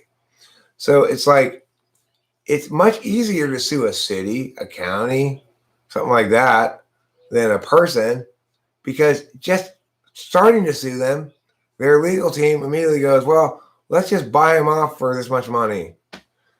And nobody cares because it's nobody's money, because it's just taxpayer dollars, right? Like, why in the world do cities pay huge settlements to victims of police officers who commit crimes against those victims? If I'm a police officer and I beat somebody with my baton until I paralyze them, why is the city liable for that? Why isn't the police officer personally liable for that? He should be. The answer is this thing called qualified immunity. Qualified immunity, which was made up by an activist court in the late 19th century in response to a post-Civil War civil rights law that affords every American the right to sue anybody who violates their rights, any government employee who violates their rights. The activist judges added on these qualified and absolute immunity things out of thin air. And so now what happens? Well, there needs to be some sort of justice for somebody who got beaten half to death by a cop. But qualified immunity makes it almost impossible to sue the cop personally. And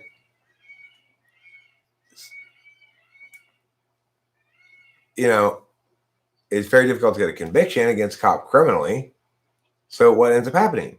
People sue the city.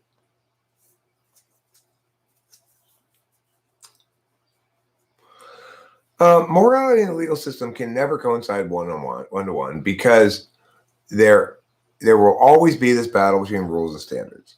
So is it true that children shouldn't be in pornography? Absolutely. Is it true that 18-year-olds, it's fine?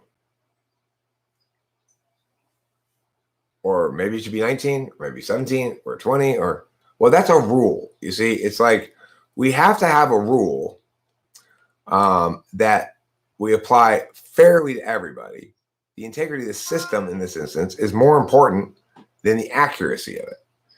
In reality, people mature at different rates. So ESFJs, like my ESFJ ex-wife, she began menstruating at age 8. And was all time growing by like 17 or something. Now, granted, she had some sort of condition, but the thing is, if you were to have a standard, then the person would go to the judge, and the judge would say, okay, let me interview you and find out how mature you are. And if you're really making a fully consenting, informed decision, and then, okay, yes, you are mature enough at 18 to be in pornography. Okay, but you are not mature enough yet. Okay, well, that might be a more accurate way in some sense if you have a good judge who applies standards well, but it's less fair, because why can Julie do it and me, Jody, can't do it? We're both the same age. Who are you to say she's more mature than me? She's more mature, but I'm more of a slut. Rules have to be simple. Rules have to require no discretion. That's what makes them distinct from standards. And we have to balance these various factors in the criminal justice system. We have to balance the fact that we need the system to apply fairly to everybody, which means it's going to apply unfairly to everybody to some extent as well. It's not going to be the exact, fair, perfect conclusion for anybody, because it's more important that it be uniform than that it be tailored.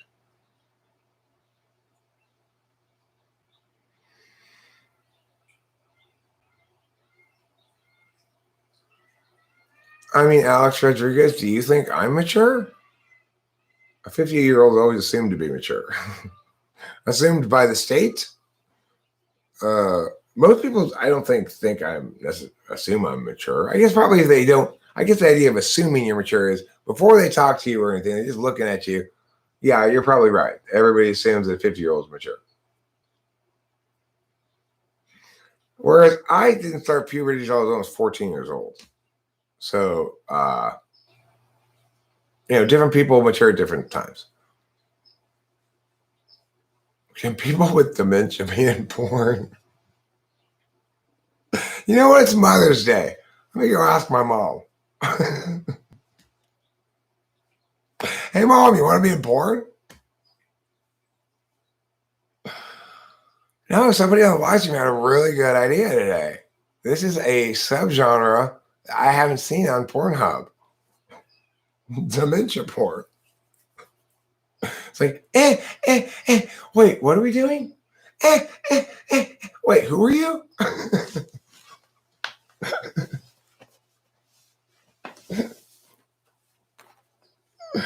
Alex Rodriguez's best idea.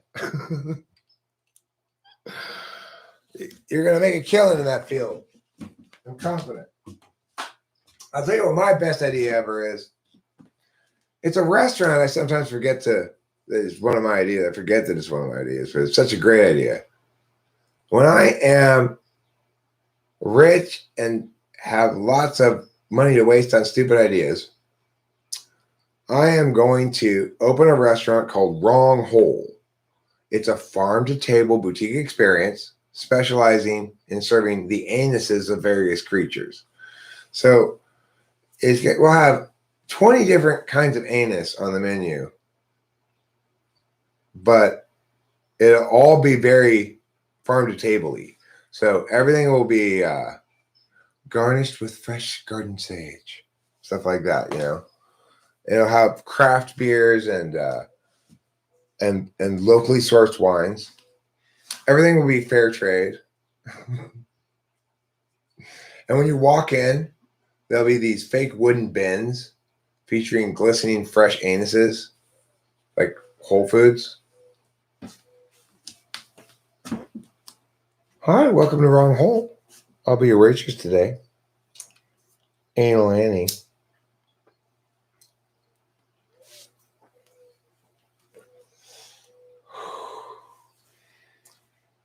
The Puella syndrome?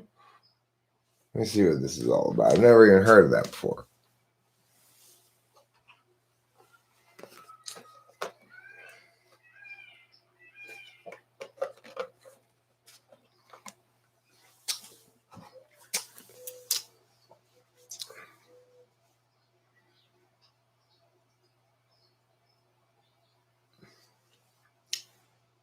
Too great a dependence on the mother, huh? Is that me? Is that what you're talking about? You're talking about me? You're saying I'm emotionally an adolescent? Hey, you. You think I'm not mature? Suck on my pee-pee. I'm mature.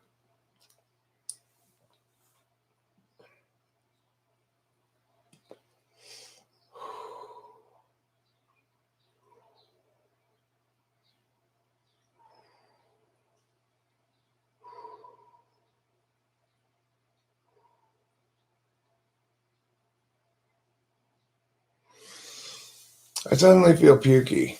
I'm reading you. I'm not sure what you're talking about. I have to scroll up.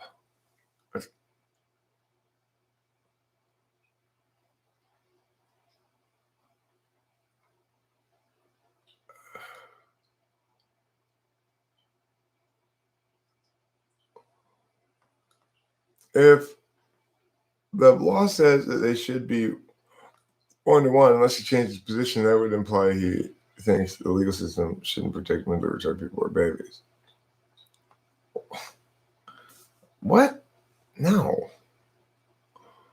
I don't think it's consistent with morality to not legally protect the rights of people. That's we're talking about whether the legal system is consistent with morality. We're really saying, does it punish things that are actually bad? Does it not punish things that aren't actually bad? And does it err on the side of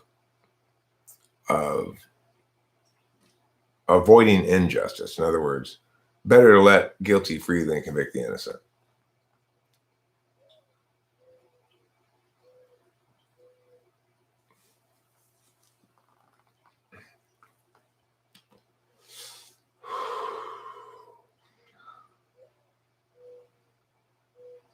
Yeah, I answered that question in the original one, which is I don't think they should coincide one to one. I don't think they possibly can. I do, however, think there's something called a model penal code. I mean, there actually is a thing called the model penal code, which attempts to do just that. It says this is how the penal code would look if it were maximally aligned with justice. No, you're conflating morality and law. The question, do you think morality and the legal system should coincide one to one, informs you nothing at all about my positions about either one in isolation.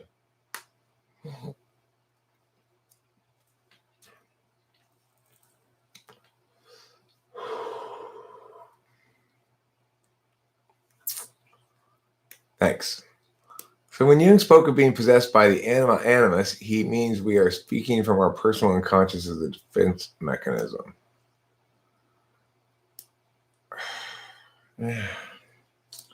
INFJs are so caught up in motivations. It's not. Look, people are varying degrees of defensive / insecure. Okay. It's not the case that insecurity is necessarily unconscious. Some of it is. Sometimes people project or reveal things about themselves despite their efforts to do the opposite, you know? But Ian's so locked into the perspective of an observer, you know? He doesn't get that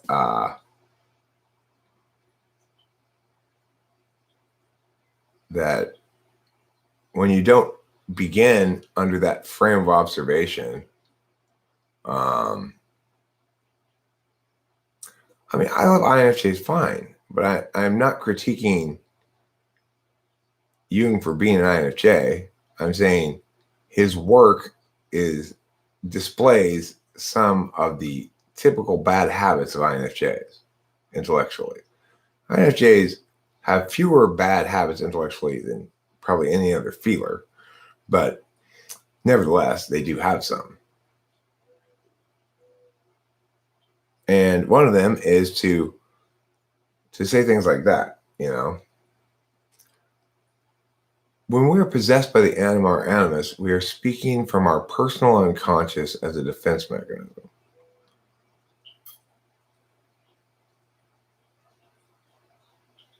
So I mean, I guess as long as it's tautological, it's not really doing anything wrong. But for it to be meaningful, you'd have to explain what comprises unconscious defensiveness versus conscious defensiveness. How much awareness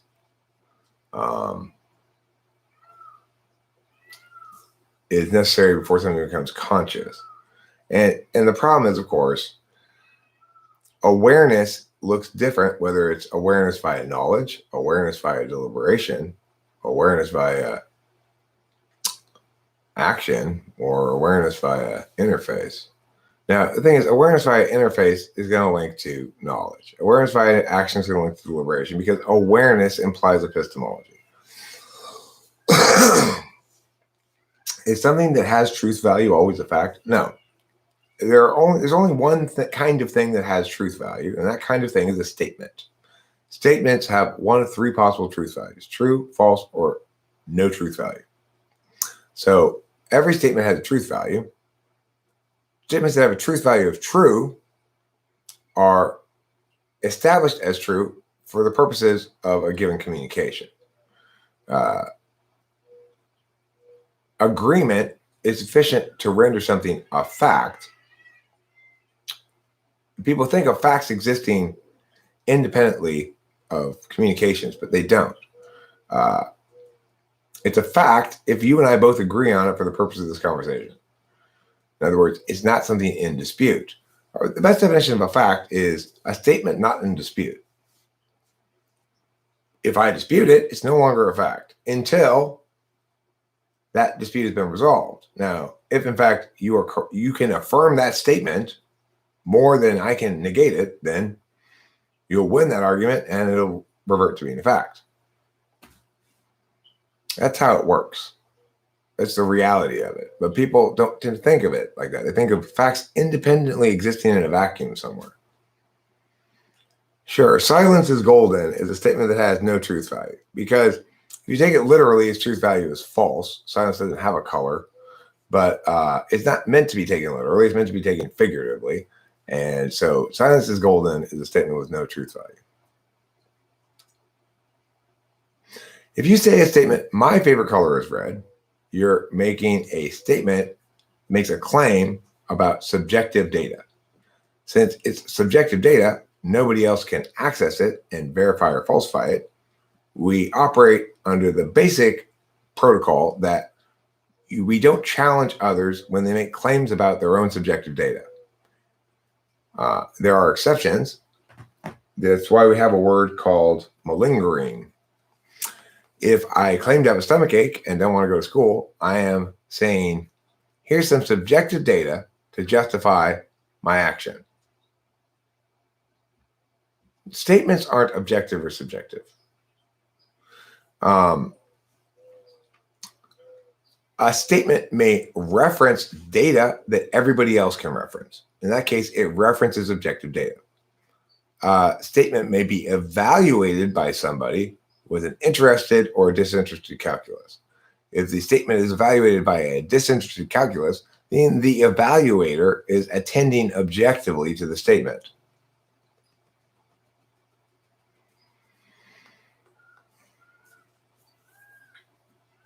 I mean, it is objectively so that you made a statement, because that making of a statement is objective data.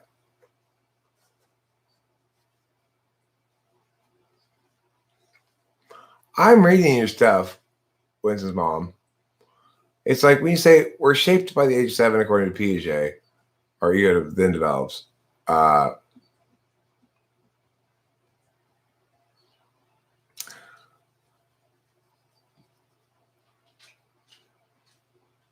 I mean, I kind of get the sense that you're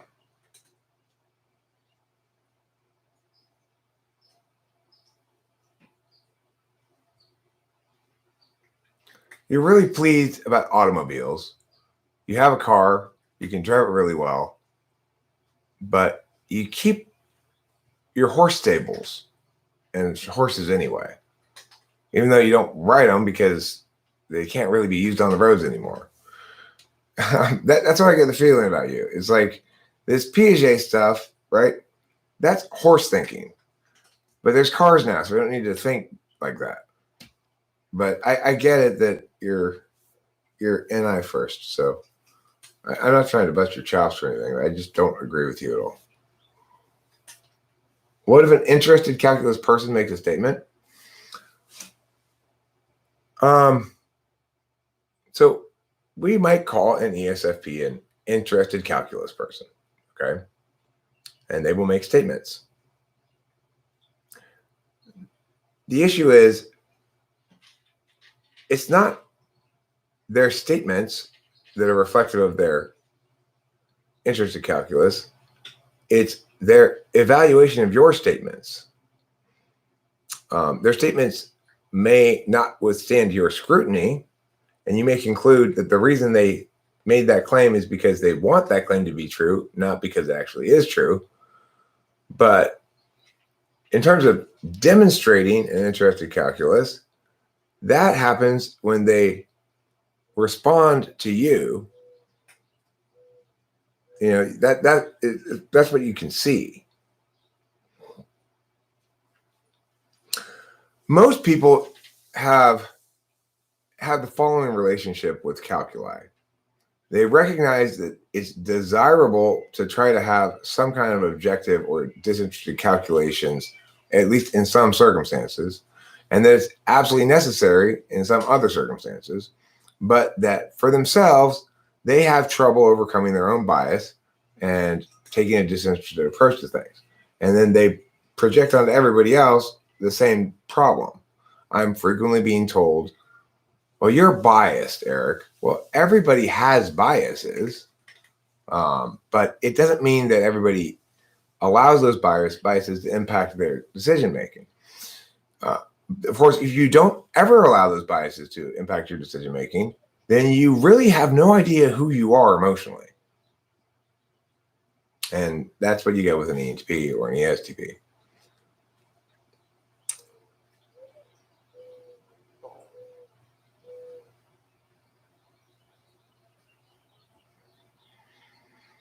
Your logic is, if we make a statement at all,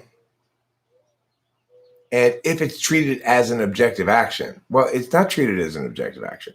The statement is treated as an object of analysis.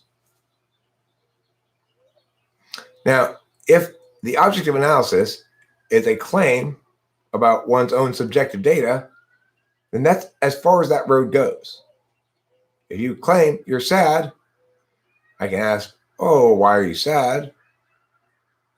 I'm very unlikely to ask, well, why do you think you're sad? And I'm even less likely to say, you're not sad. Although I might. But the point is, you can't understand these things except as part of a communication.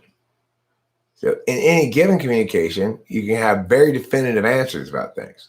That person is right, that person is wrong, and explain exactly why. Because they agreed on this definition, that person said meow, this person said meow, and that wins the argument, It's very clear cut. But if you try to say, well, let's take one of those statements out of context and treat it as though it had an identity independent of the context, then we start to get very confused, because that's just not how it is.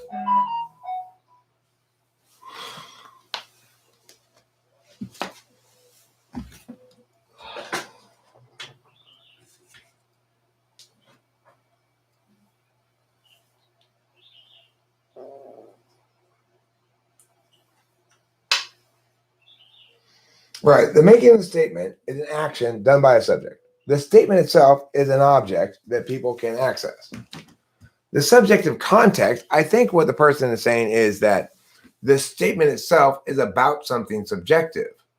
So, in other words, subjective data is data that only you can access, and not everybody can access equally. Things like my feelings are subjective data because I can see inside of myself to feel them, but you can't feel inside of me to feel them. So the thing is, we typically don't expect people to use a disinterested calculus when making claims about subjective data. If I say, I feel like Taco Bell, I want to go to Taco Bell, Rachel or anybody else, nobody ever says, well, justify that. What do you mean justify it? I want to go to Taco Bell.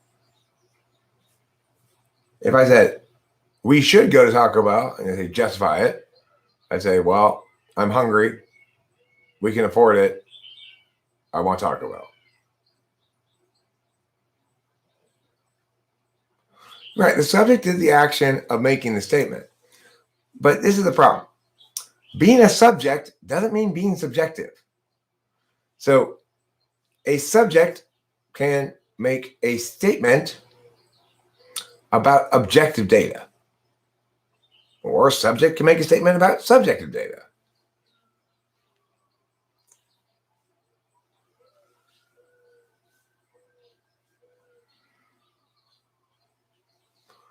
Well, no, you're not getting it, Rain. Remember that. So I like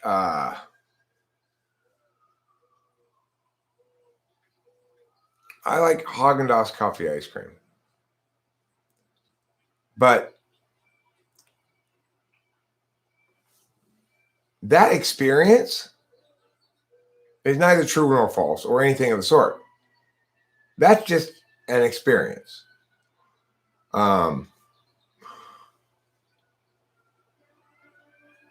It's like saying,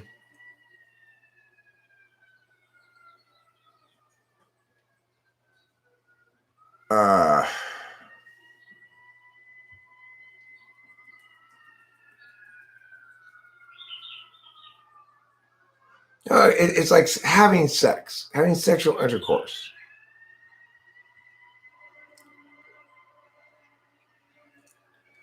The claims you make about your subjective experience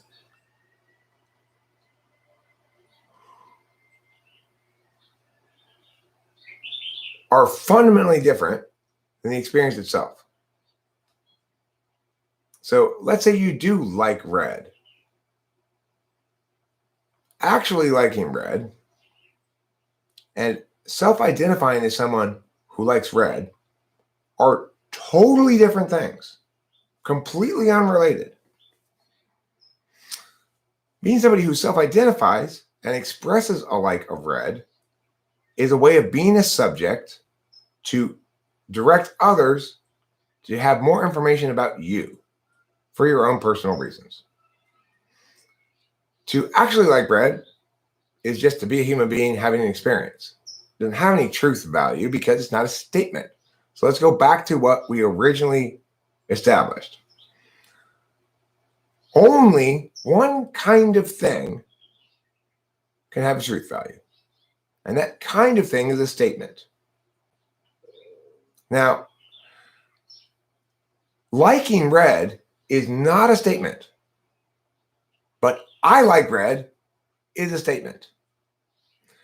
So when you say it's true because I actually do like red, you're missing the point.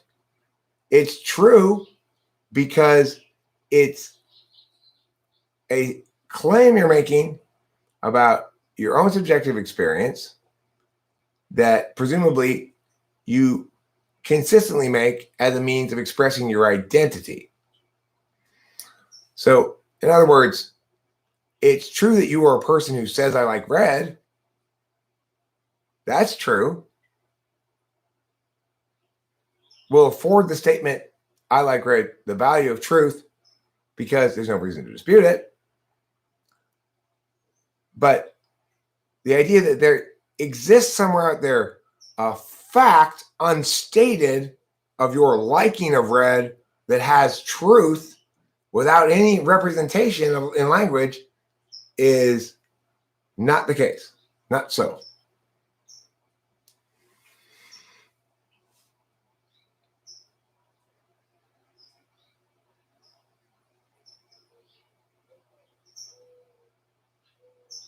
It is the case that I find the color red aesthetically pleasing.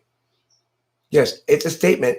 That is not the case that it can be given or not given. It definitely has a truth value because it's a statement. All and only statements have truth values.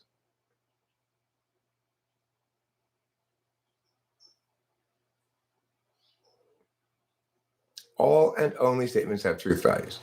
Now, if you're making a statement about objective data, so if you said it is the case that Eric is holding up two fingers, we could both say, a statement about objective data. Let's talk about how we evaluate this data. Well, we're both going to look at the picture and see if the image matches the words. And you say, Eric is holding up two fingers. I say, that has a truth value of false. And you could still argue with me. You could say, no, this finger is up. It's up higher than the other ones. I'm not why do you keep thinking I'm disagreeing with you? I'm answering your questions.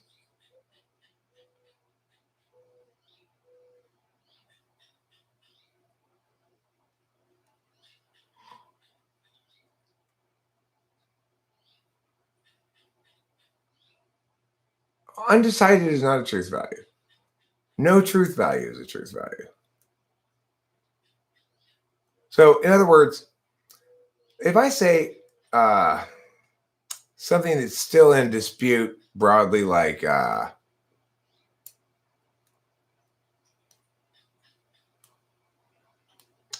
coffee's bad for you,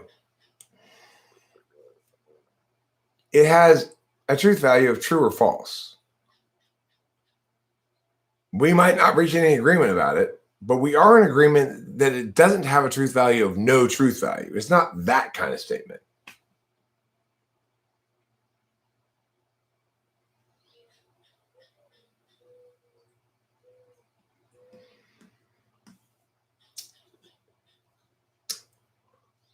I tell you what the world really needs: a lot more orgies. Orgy porgy. What happened to this brave new world that I was promised? Well, the orgy porgies all the time. What happened to it? What happened to my subclasses of deltas and betas to serve my every whim as an alpha? Brave New World promised me a brave new world, but the world I'm existing in is nothing like it. Orgies are a problem in nursing homes? Okay, well, let's say that orgies were a regular phenomenon in nursing homes. I'm not quite sure why that would be a problem.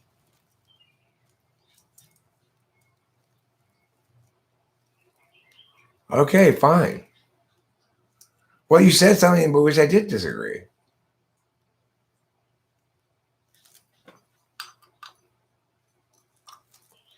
I mean, the point is, you're saying I'm disagreeing with you, and that we're not actually in disagreement, right?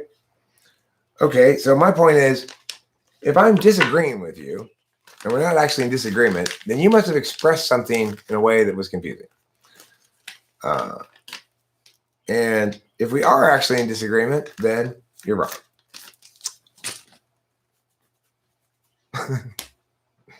There. Isn't that nice? Isn't it nice to have things so cleanly cleaned up like that? Porgy, pudding, and pie. Nerd porn. Well, once I get my new website, Dementia Porn, launched, then we can tackle the thorny issues of consent in court afterwards. What do you mean she can't consent? She's 85 years old. She's a drooling vegetable.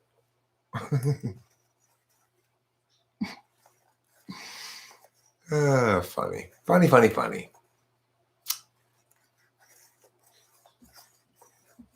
It's like, this kind of reminds me a little bit, Rain, of, although this isn't really the same thing at all, but of the Gen Xio conversation about transgenderism. He's an ISTP, so he didn't disagree with anything I said, but it was very clear that he did not like that team, like he did not like to find himself arguing anything that might be perceived as critical or negative about transgender people, which I get because obviously transgender people don't need more people shitting on them, right? They made a very difficult choice that took a lot of courage, regardless of whether it was wise. And who am I to tell them who to be, right? I totally am with him on that. But the thing is, we were talking about something in a very limited context. I was saying, no, transgender people should not compete in women's sports. And he said, well, that's not even happening. That doesn't even happen. We're not even in disagreement. But the thing is, who's even making that happen? I said, well, okay, if it's not happening, then fine. We're not in disagreement. There's no reason to oppose what I'm saying. But it is actually happening a little bit.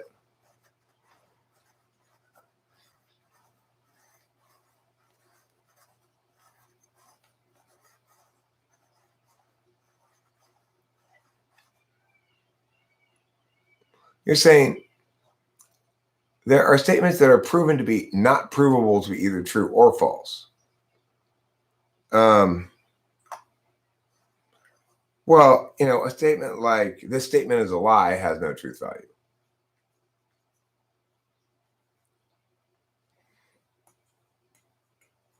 What are you hungry for? Man seed? Sky Gear, you're over in Europe. Can you go give Lauren Cuthbert some man seed? She says she won't be satisfied until she slakes her thirst on Eastern European man seed.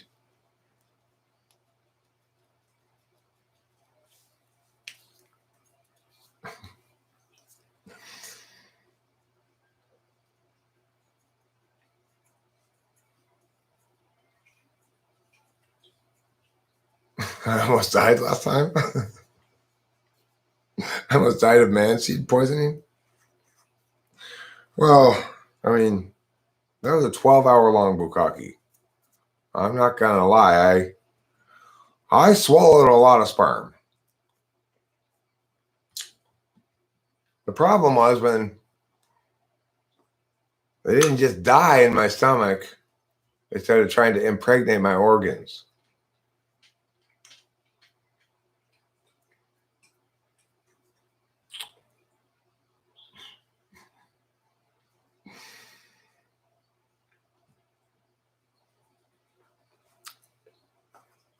First slaker. That should be your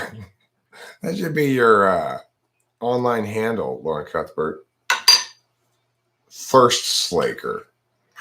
What kind of thirst do you slake? An unquenchable thirst for man seed.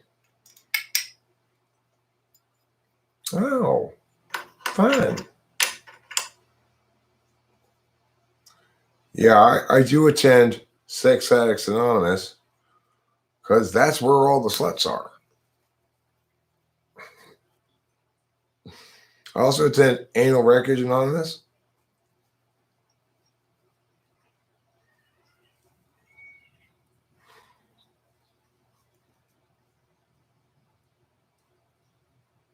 Analogously, is having no properties a property?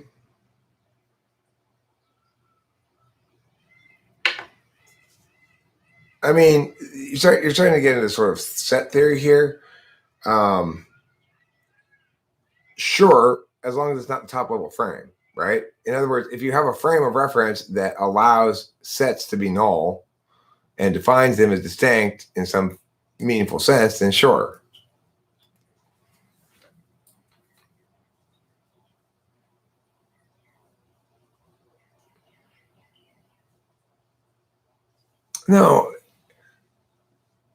No truth value is a truth value. It's one of three statuses related to truth that a statement can have. Just like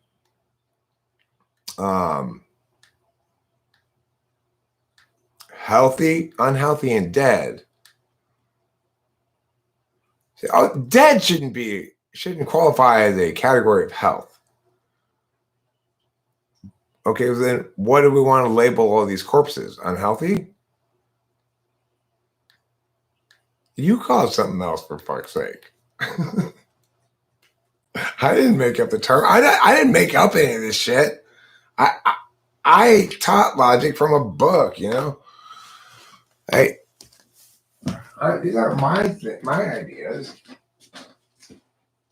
This is a good book. You should get this book. This is a book I read to learn logic.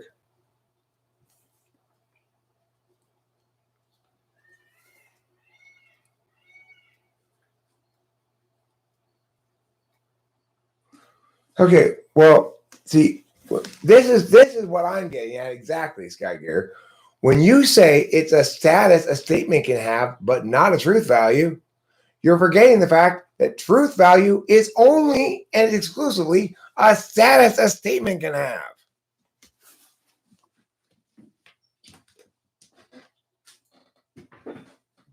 Oh, sorry, Katie. I'm sorry. You need more food?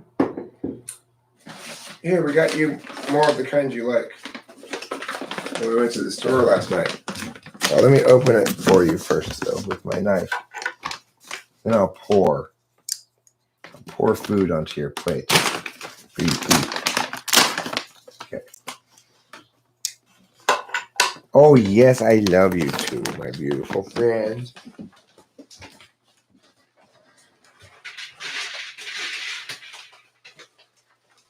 It was so nice when I woke up this morning. Kitty was lying right next to me. What an adorable and precious angel she is. She deserves the heaping mountains of love I bestow upon her.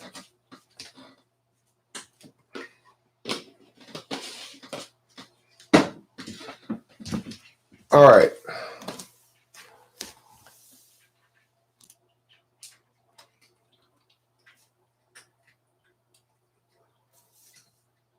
Yes, Rain. If a statement has a truth value of no truth value, then it has a truth value of no truth value.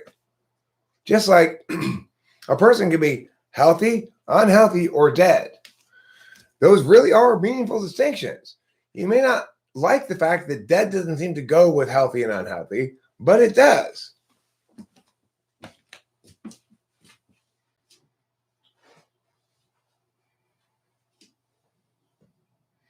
Or you could say like unhealthy, healthy, or a rock. In other words, category error.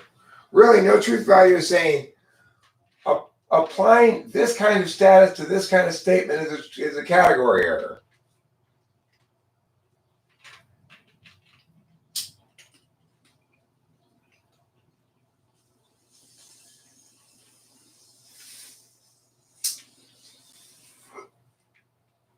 I guess living, dead, and non-living is a better analogy, right? So it's like you're saying, hey, rocks don't have a life value. They're neither alive or dead. Right. They have a life value of non-living.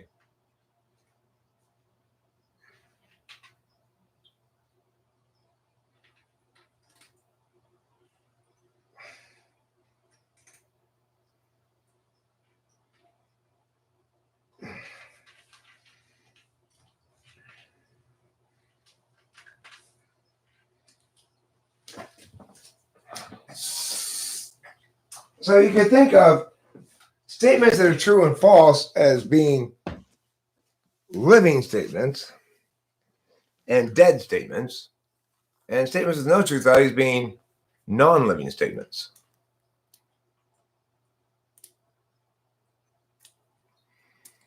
Now you're equivocating. You're equivocating. You're using the word truth value in two different ways.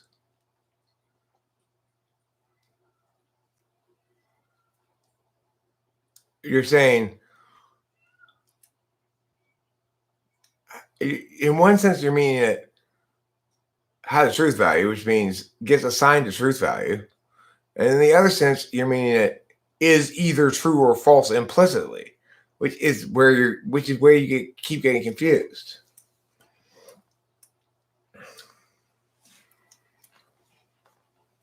You went on a date with an ESFP and it sucked.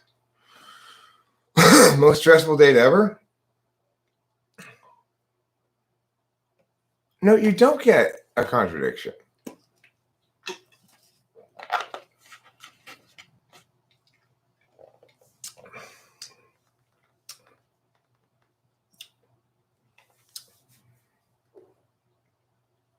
I mean, you could just say figurative, right? Figurative or potentially paradoxical.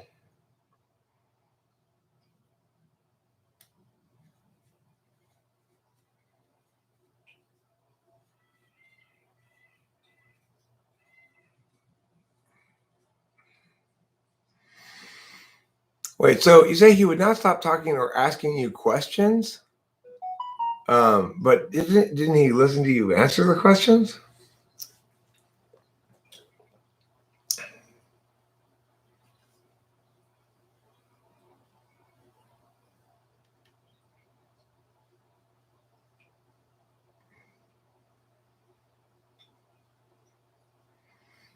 I mean, the thing that this German guy doesn't get, that you were referencing, Fred G or whatever he is that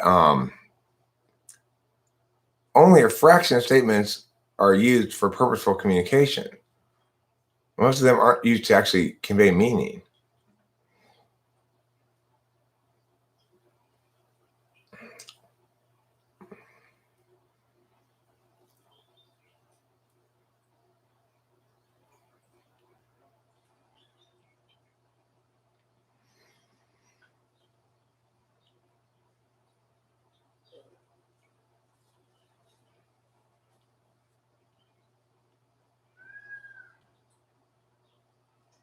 I mean, the thing is, remember, to assign a truth value statement at all is to be engaged in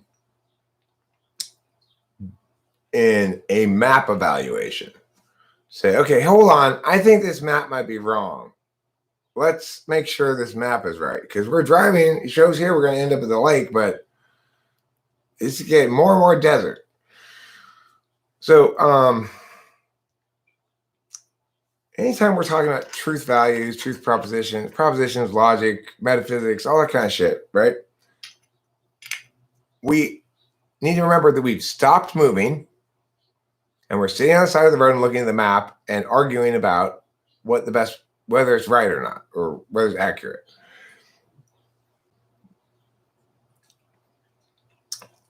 Of course, to do so, we have to treat processes as though they were static. And that's where a lot of confusion comes in. You go, well,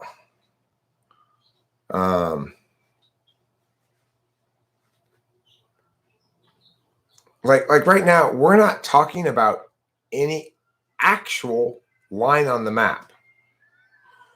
We're saying, we're not necessarily seeing completely eye to eye here as to why this thing should be considered a kind of road when it's really a culvert or something.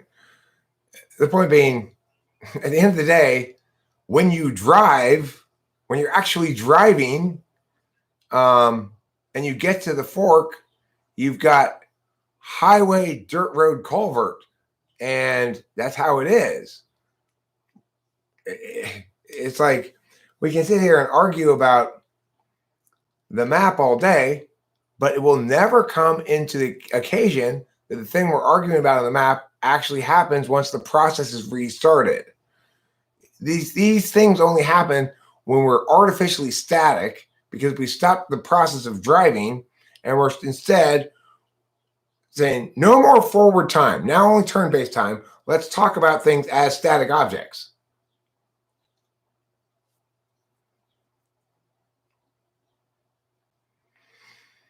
What if one genuinely believes that trans people and the widespread acceptance thereof are a symbol of the destruction of truth and eventually society? Okay, well, I mean, does one believe that they are a symbol of these things or a harbinger of them? I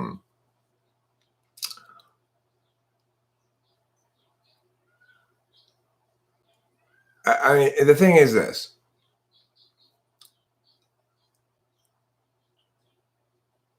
People genuinely believe that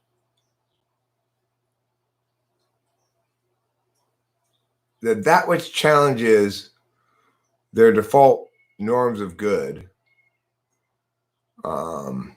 represents more than an instance. So a lot of people like to extrapolate from their intentionally cherry-picked experiences broad trends and movements for which there is absolutely no justification whatsoever in reality. It is maximally worsened by the way media works. Things that get a lot of attention in media seem a lot bigger on the map, and things that get very little attention in the media seem a lot smaller.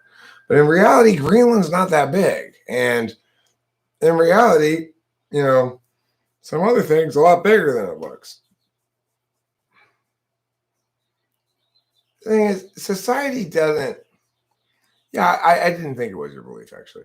Society doesn't really collapse for reasons like that. That's how people convey moralism about the present by referencing the past. Like, you see something about how Rome fell because of immorality. What is that really? It's probably a Christian with a lot of sort of insecurities about sex and sexuality,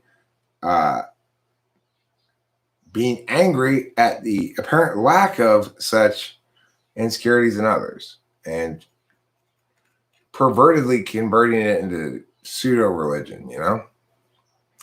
Somebody put this massive comment on one of my videos this morning, which was just about 50 Bible quotes.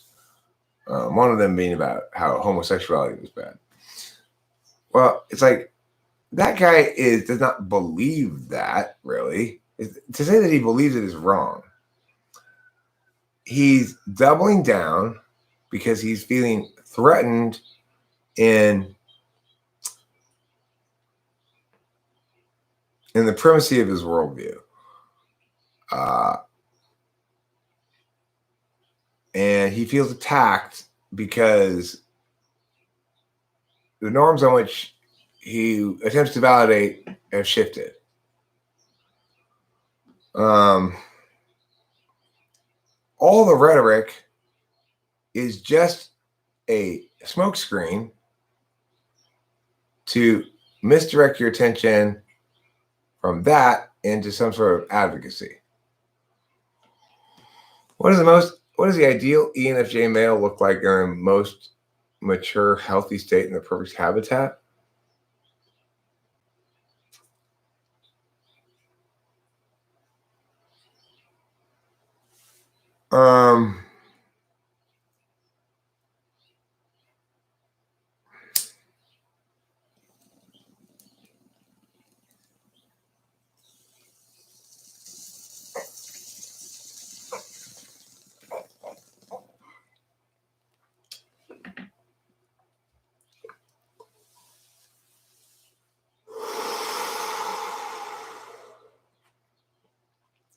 Billy Joel.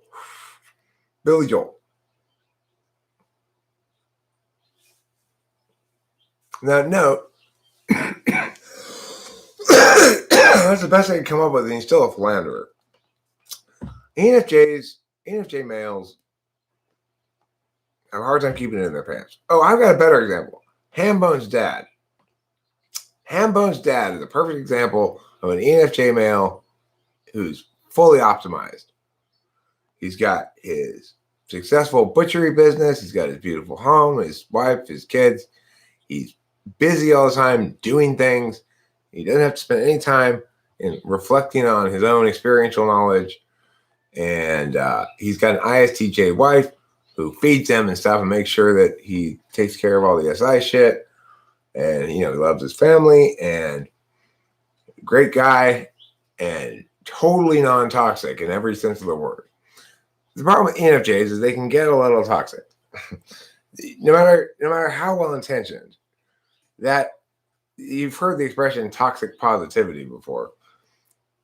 There is a real risk in ENFJs telling people who are not like them at all stuff like, you just need to change your attitude. It's just, you need to be more positive and blah, blah, blah.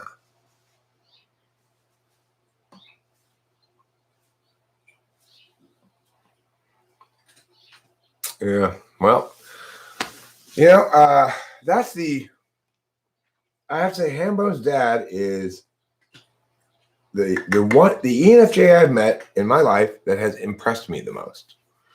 ENFJs have a very hard time impressing me because they're my beneficiary type. Benefactors are not impressed by their beneficiaries very much.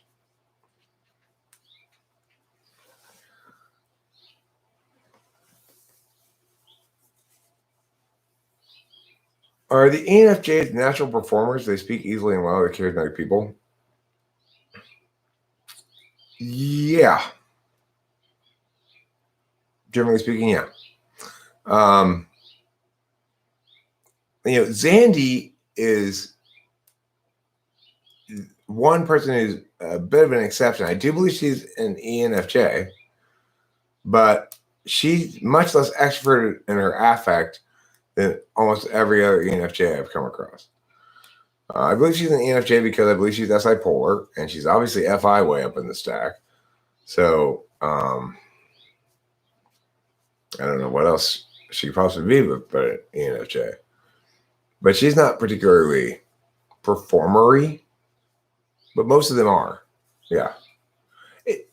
More like less subtly than me, and I'm not particularly subtly that way, but less subtly performery than me.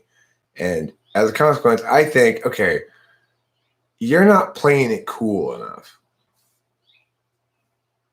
That's how I tend to respond to it as the benefactor type, you know. All right, I'm going to wrap this up now. It's been 3 hours of live streaming. Wow.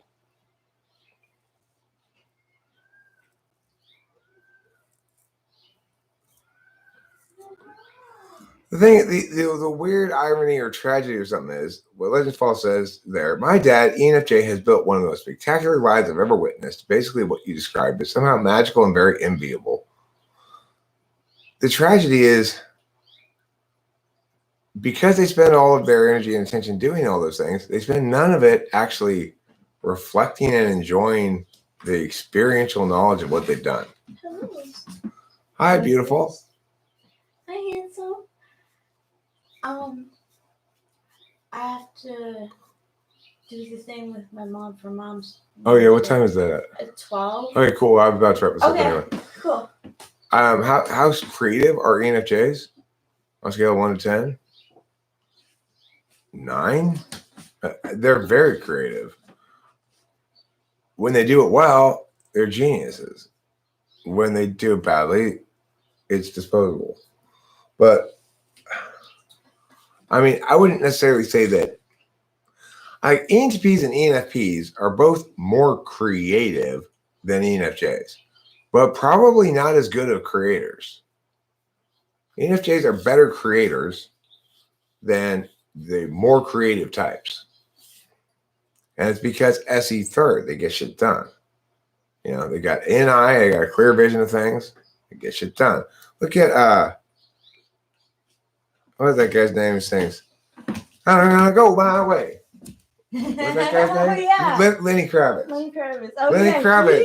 He's an ENFJ. Yeah, he's very popular. Well, I mean, you can just tell by his body of work, like how archetypal are all of his songs. They're all sort of an example of some kind of song you've heard before, but you can't exactly say what genre it is. You know, it's like Lenny Kravitz is a very creative, I mean, a very successfully creative ENFJ. Yeah. But what you'd have to say also is that for somebody like Billy Joel or Lenny Kravitz or Billy Joe from Green Day, who's probably also an ENFJ,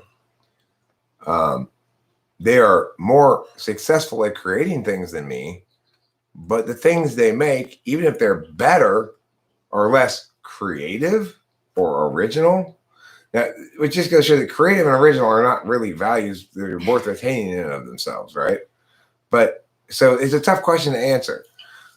I'm more creative than Billy Joel, but I'm nowhere close to as good an artist as he is. So, you know, I don't know what to tell you about that. Crapshoot. All right, I gotta wrap this up. It's Mother's Day. Rachel has a mother. I do too, but We were doing a thing for her on. We're doing a thing for her on Tuesday. We're taking her to lunch at Cheesecake Factory. I have to get a bong rip in before. I mean, not all ENFJs are good. Yes, Stevie Ray Vaughan is technician trash. And those two things have no problem with each other. No contradiction there. Not all ENFJs are good, but I can think of a number of very successful ENFJs. The difference being, Kanye wrote Gold Digger. Stevie Ray Vaughan did something. Billy Joel wrote It's Only Rock and Roll to Me. Stevie Ray Vaughan noodled on the guitar some more. Billy Joe of Green Day wrote 21 Guns. Stevie Ray Vaughan played some more blues guitar. I mean, what did Stevie Ray Vaughan make? What did he actually make? What did he create? He played, but nothing he did will ever be remembered as great. Correct me. You haven't. I asked you questions. What did he make? You haven't answered it. You don't have an answer either. What did he make that's equivalent to For the Longest Time by Billy Joel? What did he make that's equivalent to I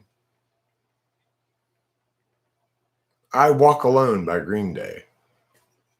Texas Flood, The Sky is Crying? Okay.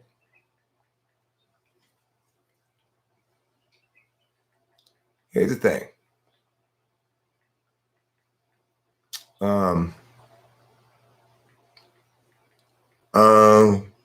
21 guns.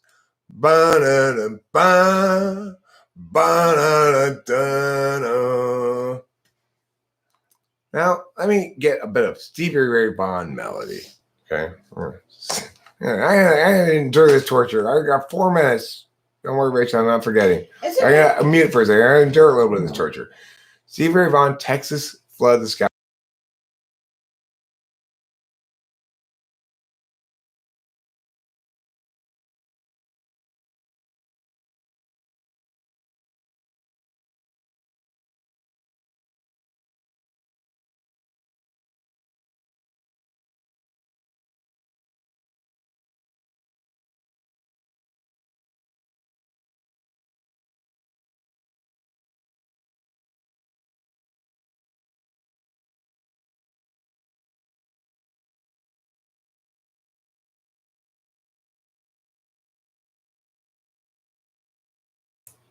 Okay, so remember, let's go back to 21 Guns.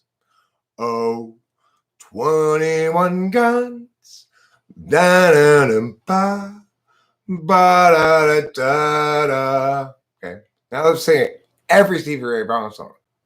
Oh, the blues they are rolling, rocking down the street. Yeah, yeah, that sky is crying. Random blues is home. And the only scale I ever use is pentatonic. That's wrong. It's fucking totally derivative, disposable crap. I listened to 5 seconds of it. I can tell you that immediately. Nobody will ever remember that song. You never walk around singing that song. Why? It's not a good song. It's just sort of default, ill-considered blues melody over 1-4-5 blues is trying to get by on gritty sound and style without any actual substance or quality at all. And that's the fucking truth. That is the truest truth you will ever hear. Thing is, I don't really care about my cognitive function truths. I don't get so mad about it, really. What I do get mad is when people think bad music's good. Yeah. That music fucking sucks ass, and you are wrong to like it.